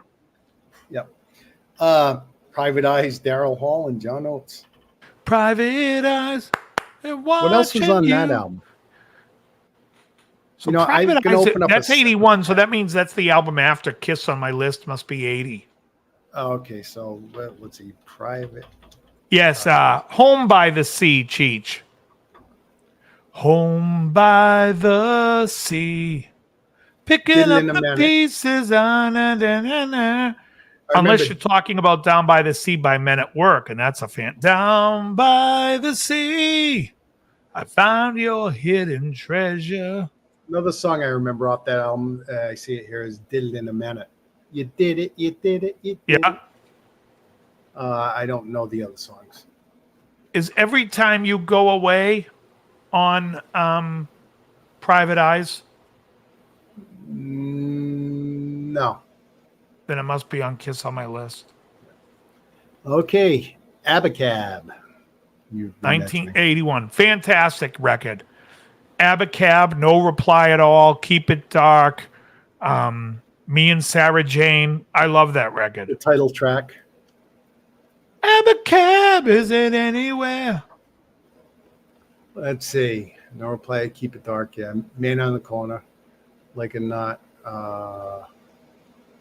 Don't recognize the other one, so I've heard it before. I know I have, because my friend Steve used to play that album all the time. Yeah, Keep It Dark is great. Controversy, Prince. Oh, I like Controversy a lot, but I have to tell you, 1980s Dirty Mind is a much better record. High and Dry, Def Leppard. We all know that one. I love it. And you love the first one. I think On Through the Night from 80 is a better record. Mob Rules. I don't think we need to get too much into this one. Because well, people are going to argue that Mob Rules is better than Heaven and Hell, and I'm here to tell people you're wrong. I like Heaven and Hell better, but Mob Rules is fantastic. And you're going to have to tell us about Echo and the Bunnymen. What album? Heaven Up Here. Great. Okay. Paradise Theater, Styx. The papers say these are the worst of times. I like Snowblind. Too Much Time in My Hand is good. Snowblind is James Y. Young. Yeah. No one likes Snowblind, not even him. Oh, I like. Really? No, I'm kidding. It's fine. Too Much Time in My Hands was good. Rockin' the Paradise.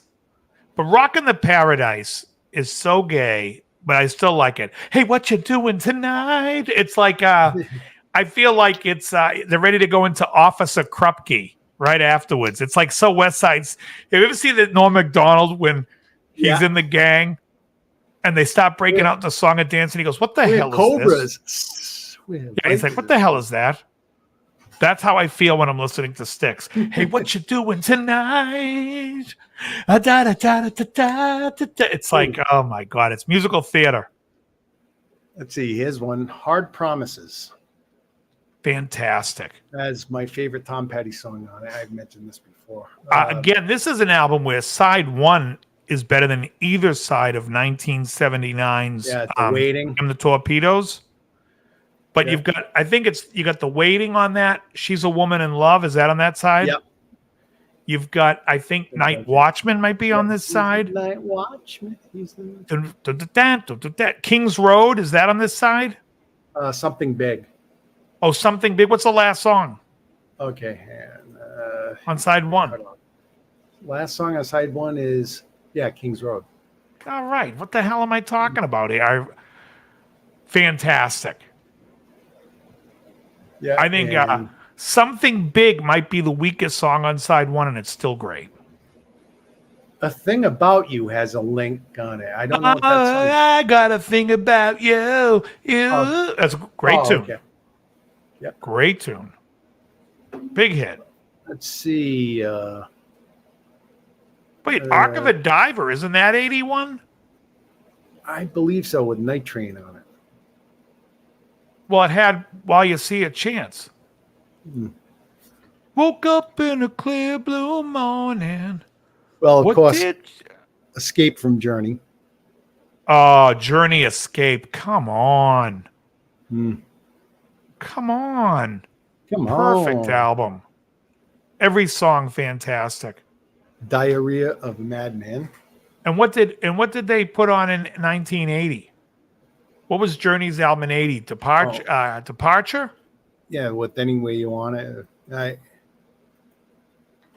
I was alone.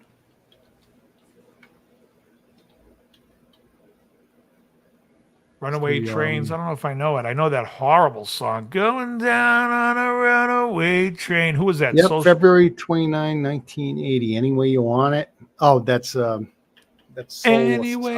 Asylum. You're thinking of. Oh yeah, they're horrible. Any Way You Want It. Walks Like a Lady. Someday Soon. People and Places. Precious Time. Where Were You? I'm Crying. Line of Fire. Departure, Good Morning Girl, Stay a While, Homemade Love. I don't recognize a lot of these songs. Your favorite song by Journey is City of the Angels. What is that? Is that the name of the song? I know the song. Oh yeah. It's the album before that though. Yeah, it's like the song Anytime Damn at the All. Torpedoes is his best. Anytime at All. Everyone remembers it as just ooh, anytime that you want me. That album, that's on Infinity from 78. That's what Greg Raleigh, right? Yeah, he's singing. I've been here. Well, Greg Raleigh's on Escape is the first album without Greg Raleigh.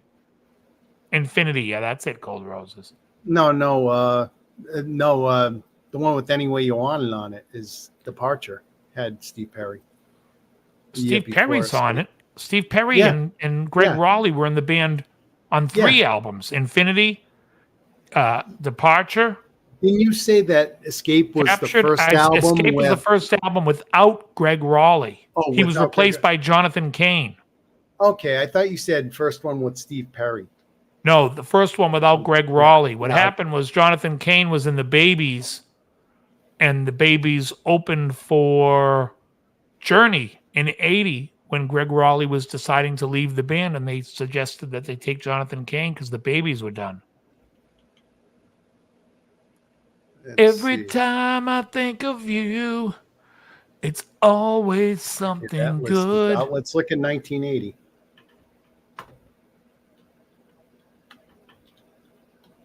Well, the problem is you're only picking out rock. And in 81, there's a lot of R&B that I love. And in 80, there's a lot like Luther Vandross was 81 too. In 1980, Teddy Pendergrass put out the TP record with Love TKO, one of my favorites. Okay, well, of course, 1980, we got Dirty Mind. You mentioned that. Prince Dirty Mind, for sure. That's his best album, in my opinion. Yeah. Scary Monsters, David Bowie. Not a fan. Back in Black, we can gloss over that because that's fantastic. You get Back in Black, Women and Children First, and you got British Steel. I mean, there's a lot of big records from bands. I'll go really gloss over the ones there's no question about. The River, Bruce Springsteen has some decent songs on it. Great album. I love Stolen Car. I'm not a huge fan of Bruce Springsteen, but he does have a few good songs. I like The River a lot. And down to the river we go. Yeah. The Clash, Sandinista. Horrible.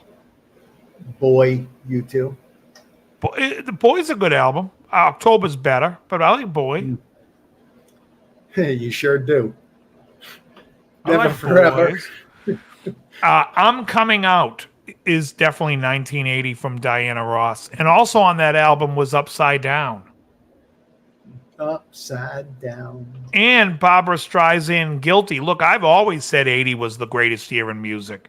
I'm just saying 81 puts a lot of good bids in there. But, I mean, Barbara Streisand and Barry Gibb, forget about it. Now, I think the jazz singer from Neil Diamond might be 81, which is a big push for 81. Yeah, it's super busy, Cheech. No, I think Jazz Singer was 80. Because didn't the movie come out in 80? I saw the movie when I was in 7th grade. I was in 7th grade from 80 to 81. Yep. Now, I may have seen it over Christmas break, which means it could have been 80.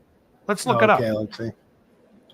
Jazz Singer soundtrack album. It could be a soundtrack album came out in 81. No, Neil Diamond album from 1980. Beautiful. Put it in the 80 spot. November 10, 1980. So it's close to the. Oh, yeah. Okay, Kate Bush, Never Forever. That was 80? Yeah, I don't know what. Hold on, don't say anything. Let me just see if I can come up with the opening track of this album.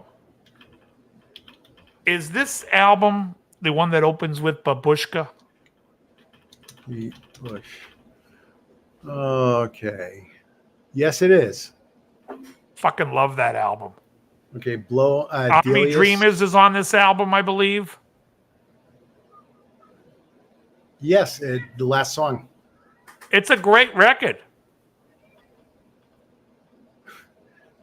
Song Blow Away for Bill, All We Ever Look For, Egypt, The Wedding. All We Ever Look For. I love that tune too. You think yeah, Never Forever to me is if you're trying to introduce somebody to Kate Bush, but you don't want them to hear Running Up That Hill. I think Never Forever is her best, in my opinion. A great introduction album.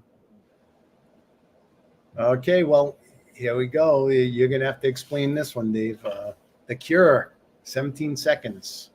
17 Seconds. Wow, that's the second Cure album, I think.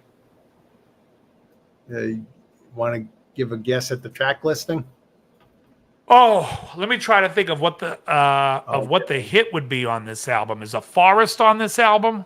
Okay, hang on. I forgot the name of the friggin' album already. Album's called 17 Seconds. I'm trying to remember because this is early, so it's after Boys Don't Cry. Play for Today might be on it. Yes, that's the second song. What about A Forest? Forest. Yeah, that's the seventh song. It's a fucking good album. Yeah, I remember it. It's not one I listened to a lot. The first, what's the third album? No, not Pornography. Is it Pornography is after that? Okay, let's see. The Cure. Discography. With the Hanging Garden. I think the third album is like the best of the first three. Yeah, let me see what the third album is. Yeah. Or is it Faith?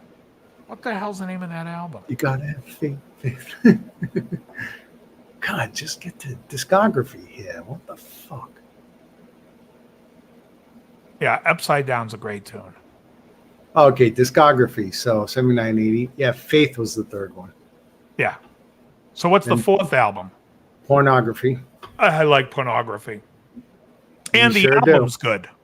So Pornography is the first of the dark albums. Yeah. You know, like how Sinatra used to do the lonely albums, Only the Lonely, and he does these sad records. They did dark records. So Pornography is one. Disintegration, I think, is the second one, and maybe Bloodletters is the third. They call them the trilogy of Cure stuff. All right, go on. Then it carries on to okay. Peter Gabriel, Melty Face. Melting Face, Peter Gabriel, and Through the Wires on this record. Games Without Frontiers, Start, Intruder. I'm trying to think of the. Pico is on this album.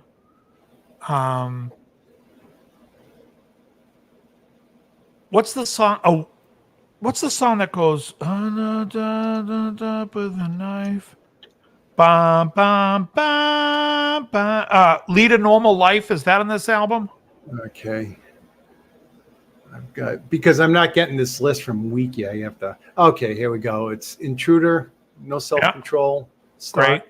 I don't remember which was good. I don't remember. I don't recall. Go on. Family Snapshot. Yeah.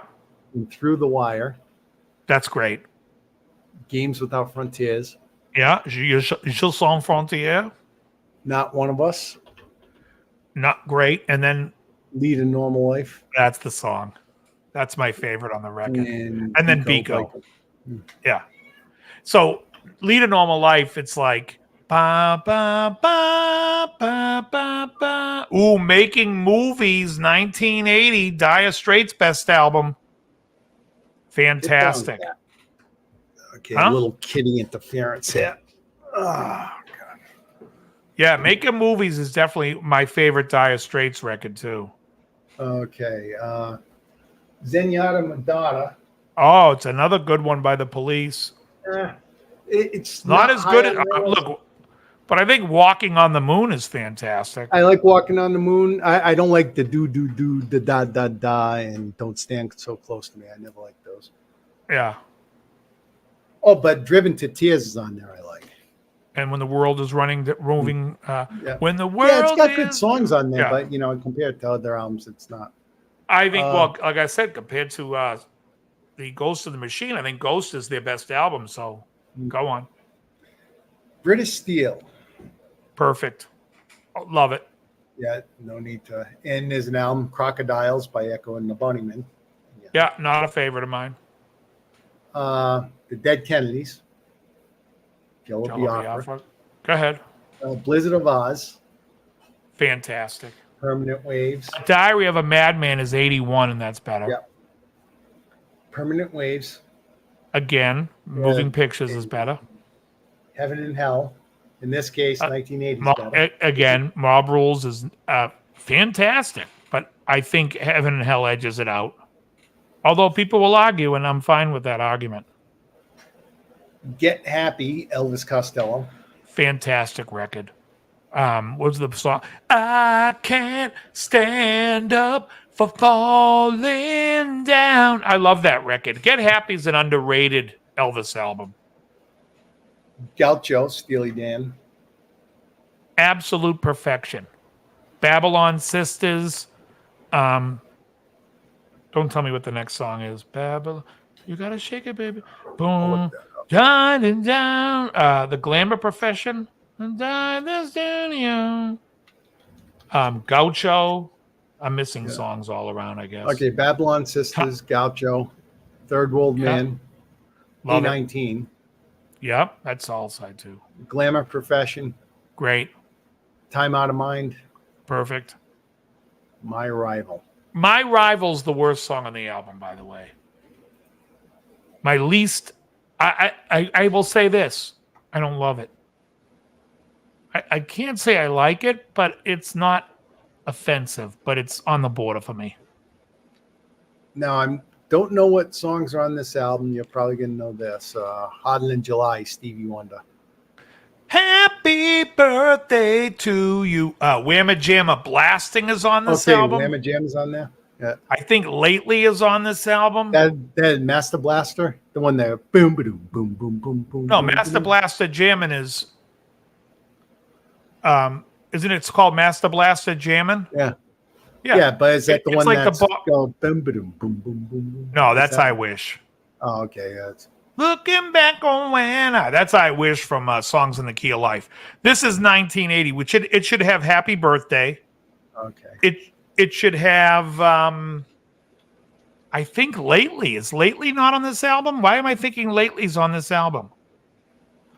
Okay. Did I hear you say I guess it's Loved Me or something like that. Go ahead. All I Do.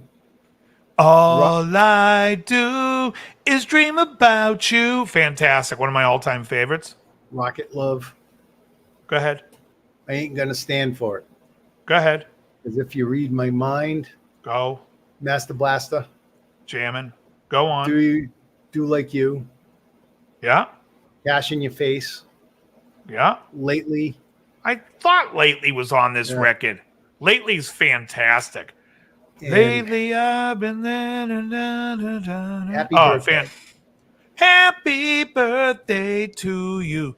Happy birthday. Happy birthday. I'm Yeah. kind of curious what songs would be on this album, Argy Bargy by Squeeze. Well, it's going to be some of the songs from Singles 45s. Yeah.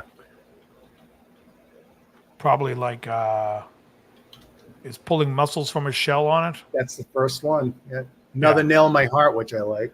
I love the guitar solo in there. Yeah, it's great. I actually learned that once. There's parts of it that are kind of finger twisty. Yeah. Separate Beds. Misadventure. I think I'm Go-Go. Yeah, I'm not a huge Squeeze guy, so I wouldn't know. I like selected songs. Yeah. If I Didn't Love You. Farfisa Beat. Here comes I love the song If I Didn't Love You by Steve Wariner. All right, next album. What else we got for 80? Okay. Double Fantasy. John Lennon, Yoko Ono. And it only gives credit to Yoko Ono here. It says Double Fantasy, Yoko Ono in 1980. What the frick? Starting Overs on it, Women, Watching the Wheels. After those three songs, I think it's a double album. I'm not huge on the whole album. Yeah. Emotional Rescue. One of my all-time favorite Rolling Stones albums. Every song, in fact, I think it's the most underrated Rolling Stone album. Opening song is Dance Part 1. Yep. You pulling up the song list? Yep. You got it. Dance Part 1.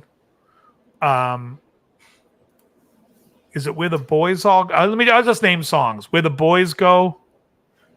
Yes. On a Little Indian Girl. Yep, just Indian Girl. Send It to Me.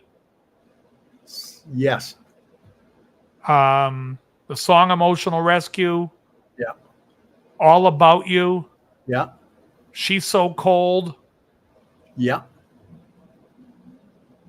What am I forgetting? Hold on. What did I forget? One or two? Let Me Go. 3. Oh, Let Me Go. Fucking love that song too. Down the Hole. Down in a Hole, yeah. And Summer Romance. Well, it's over. Summer Romance. I said it's over. Oh, fantastic album. Okay. Freedom of Choice, Devo. Yeah, I don't think I could name the songs on it. And by that, I mean, I'm just kidding. Girl You Want, Snowball, Ton of Love, Whip It. I think Whip It, then Ton of Love. Is it Mr. B's? Freedom of Choice. No, Freedom of Choice. Then side 2, we got Gates of Steel. Don't You Know? Every move I make. Mr. B's Ballroom. B's Ballroom. Which is one of my favorites. What's the one that goes, Vigor, Vim, Vitality, and Punch. The ability. That's Pep. Love That's Pep. Yeah. And then the last song is, what the hell is the last song? The ability to act on a certain hunch. We said Gates of Steel. Mr. B's Ballroom, That's Pep. It's always a weird last song on their albums. Oh, no, it's not Red Eye. That's the other album, too. That's the dude. Oh. What is it? Okay. On Planet Earth. I lived all my life on planet Earth. Yeah, I knew it's a weird one. Like I said, it's always that weird voice, like almost, well, it's a God-given fact that you're gonna get, right? It's like shrivel up. Cold War was on there. Did you mention that? No, you're right. That's Pep you mentioned. Let's see. Cold War, I think, is one that goes, you, absolutely nothing, right? Yeah. I heard it said, in love and war. How about up and go back for more? No, you got It's Not Right, right? No, baby, Please don't laugh, baby, baby. Yeah. I love you, darling. It's a crying weird. shame. The track listing they have here, they don't have it because I'm certain Snowball's after Girl You Want, like we both said. It's saying It's Not Right is after Snowball. It says could be. Snowball's after Whip It. That could be right. I'm having What's the second song? It's Not Right or Tunnel Off? She's just a girl. She's just a girl. Girl You Want's the opening track. Huh? Girl You Want's the opening track. What's after that? Tunnel Love? It says It's Not Right. That's correct. It is. Okay. Why I'm thinking, okay, so Whip It Good. Thank you, Cold Roses. Yeah. It's Girl You Want and Whip It come to that abrupt stop. Right. And then goes into that's what I thought was after Girl You Want. Okay, there we go. Now trip down Devo Road. Making Movies, Dire Straits. Fantastic album. Black Sea, XTC. I don't know it. I like XTC. I don't know the album. I got their greatest hits, like an anthology, and I like the one from '86 there, Skylarking. Yeah. But, Iron Maiden. Horrible. I'll say it. Joe's not here. I don't care. I think the album stinks. It stinks. Not only do I think it stinks, I think Made in Japan, Iron Maiden's live first album, you could throw out too. It's absolute shite. The Game, Queen. Perfect. Love it. Reinhold Mack, but we didn't bring up 1981, Billy Squire. Yep. How many eggs did you eat in the last week? Well, I eat between 3 to 6 a day, so you can do the math. A minimum of 21 eggs, a maximum I'd say of 30 eggs a week, but 21 to 30. Let's see. I'd probably go through 24 in 2 weeks. Yeah. Let's see. Heart Attack and Vine, you can tell us about. Heart Attack and Vine is Tom Waits' album. It's got Jersey Girl on it. It's got On the Nickel, which I think is one of his best songs. It's got what the hell's the name? Ruby's Arms. I love that album. It's got the song Heart Attack and Vine. It's a great record. Yeah. Mr. Siegel. Mr. Siegel. Yep. Saving All My Love. Yep. Till the Money Runs Out. Till the Money Runs Out, yeah. I will yeah, great. Okay. Against the Wind, Bob Seger. I like the song. What's on that album now? Is that the one with Hollywood? I would imagine it's got Hollywood Nights. Yeah. It's got to. Yeah, because it came out the same year. Maybe as You'll Hollywood Accompany Me Nights as You'll came out, Accompany and Me. has nothing to do with it.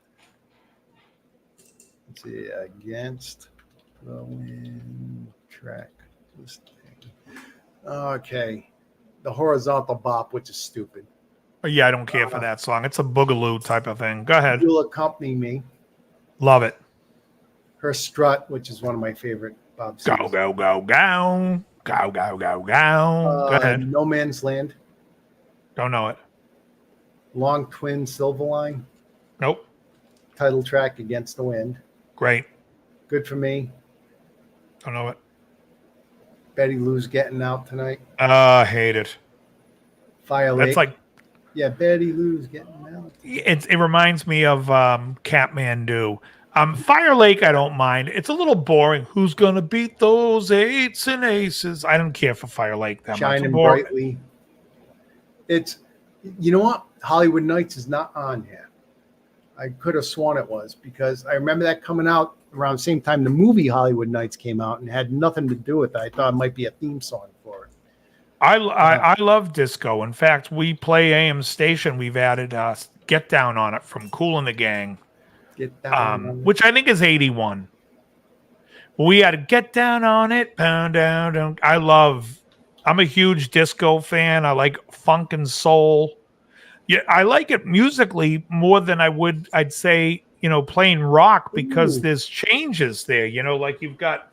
Let me see. Hollywood Nights was on Stranger in Town in 1978. Oh, yeah, that's a great record. So you got like, get down on it, get down on it, get down on it. Then you get this, that D11, which I love, but I'm not in tuning. Hold on.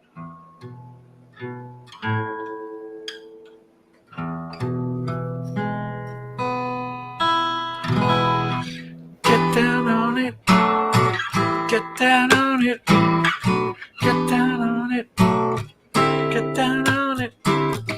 How you gonna do it if you really don't wanna dance? By standing on the wall, get your back up off the baby. You know, I love all that stuff. Like, I love the.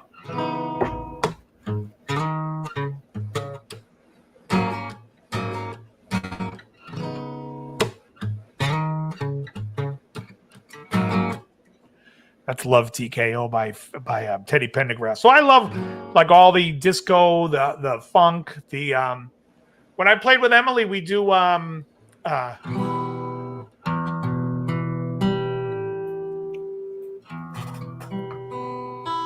what's that song from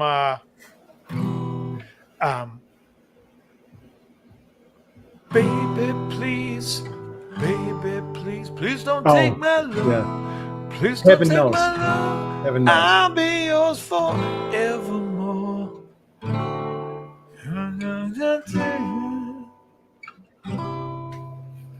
Silently, I've been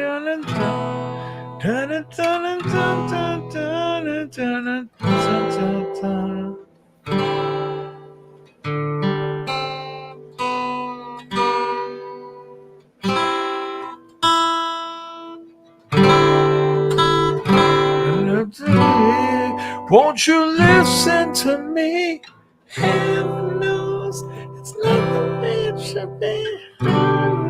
Oh, it's a lot of fun stuff. Like, I love all the music in general is just a lot of fun to play if you get into all the harmony. By the way, 80 is the year for Arc of a Diver. Oh, it is 80. Yeah.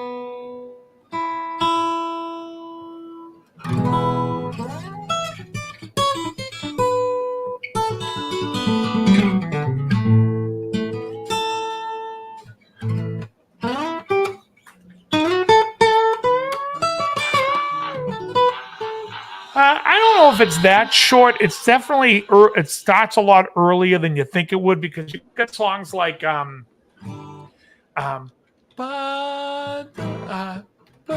is it?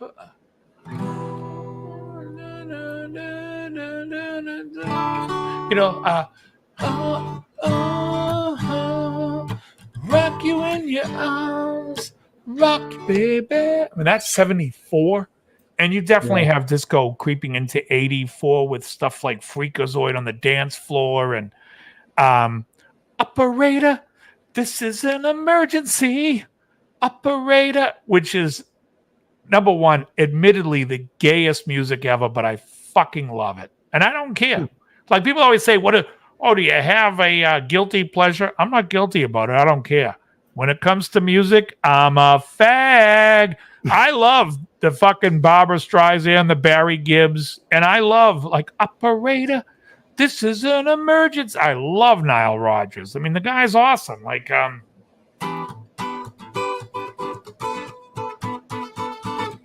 what's the next chord album? What's that next chord? Hold on now.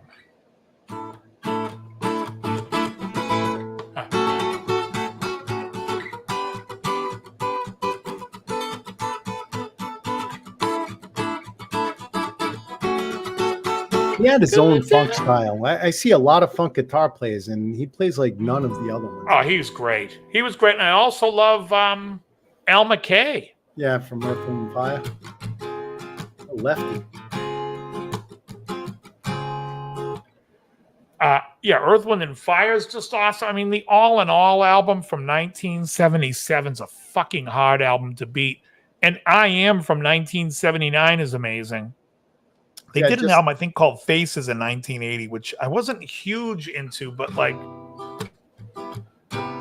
Just going through a list real quick because I see we're pushing 10:30. Women and Children First. Fantastic. My brother would like this. End of the Century, Ramones. I know you don't. Horrible. Auto American Blondie. Auto American Blondie was she did Rapture on that album. The Tide is High. What's wrong with I like Dreaming? both. I like the bass and the guitar. I like the way they work together. You know, like you got songs like in Shame. What's that?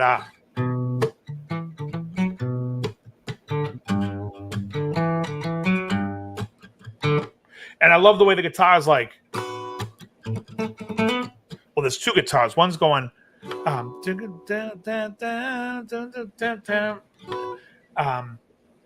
Just keeps playing that. And then when it goes to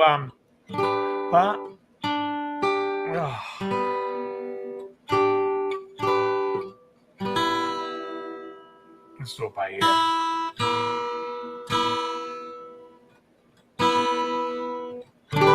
Ba, ba, ba, ba. That's not the right chord. What is it? It's a ba, ba, ba, ba. Okay, so ba, ba, ba, ba. Ba, ba, ba, ba, ba. Ba, ba, ba, ba.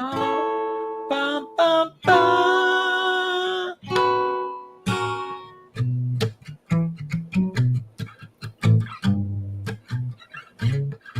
What is it?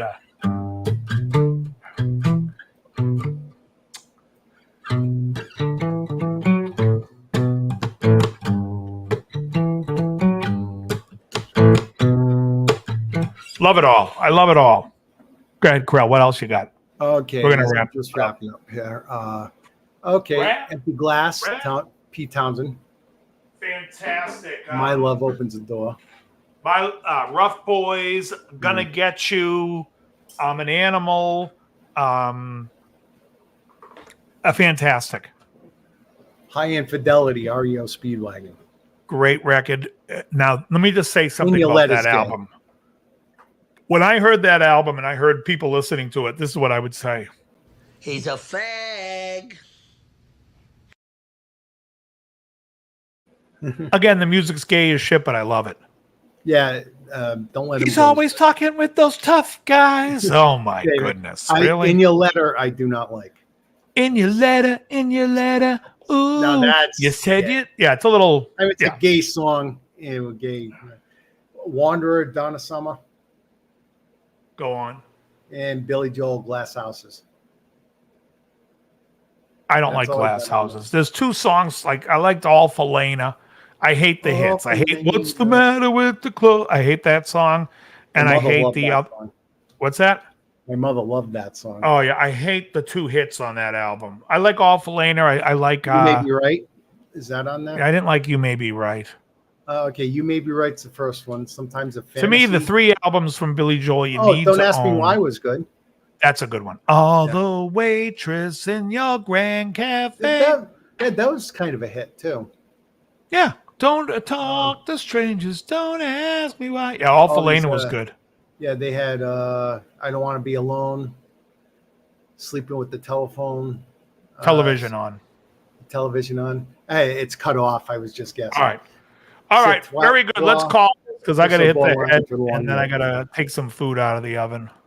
All righty. All right, everyone. Listen, I want to thank you for hanging out with us. Joe will be back next week, I'm sure. With the list. We'll have lists and we'll talk more about stuff and come up with better questions for me, folks. You're boring me. You're crowding kid, me. you're boring me. That's my Tony Blondato. You're crowding me. To Tony Soprano. Yeah, well, yeah. Boy, are you fat. Yeah. Hey, I'm the fucking boss. I said, you're crowding me. Yeah. You're crowding me. All right, everyone. Listen, have a great night. And Stormfront's very good. Whatever has what's that song I like? I think it's on Stormfront. It's the best. I think it's his best song, but it came out in the 80s. It's And So It Goes. That's the best. But I would say if you 3 albums to own, you should own Turnstiles, The Stranger, and 52nd Street. Yeah, Stormfront's good. It's definitely the better later album. But like I said, And So It Goes might be his best song of all time. That and Summer Highland Falls. All right, everyone. Thanks so much for hanging out. Hugh Caldwell, great to see you. Yeah, it's fantastic. And we'll say goodbye, everyone. Sayonara. Very good.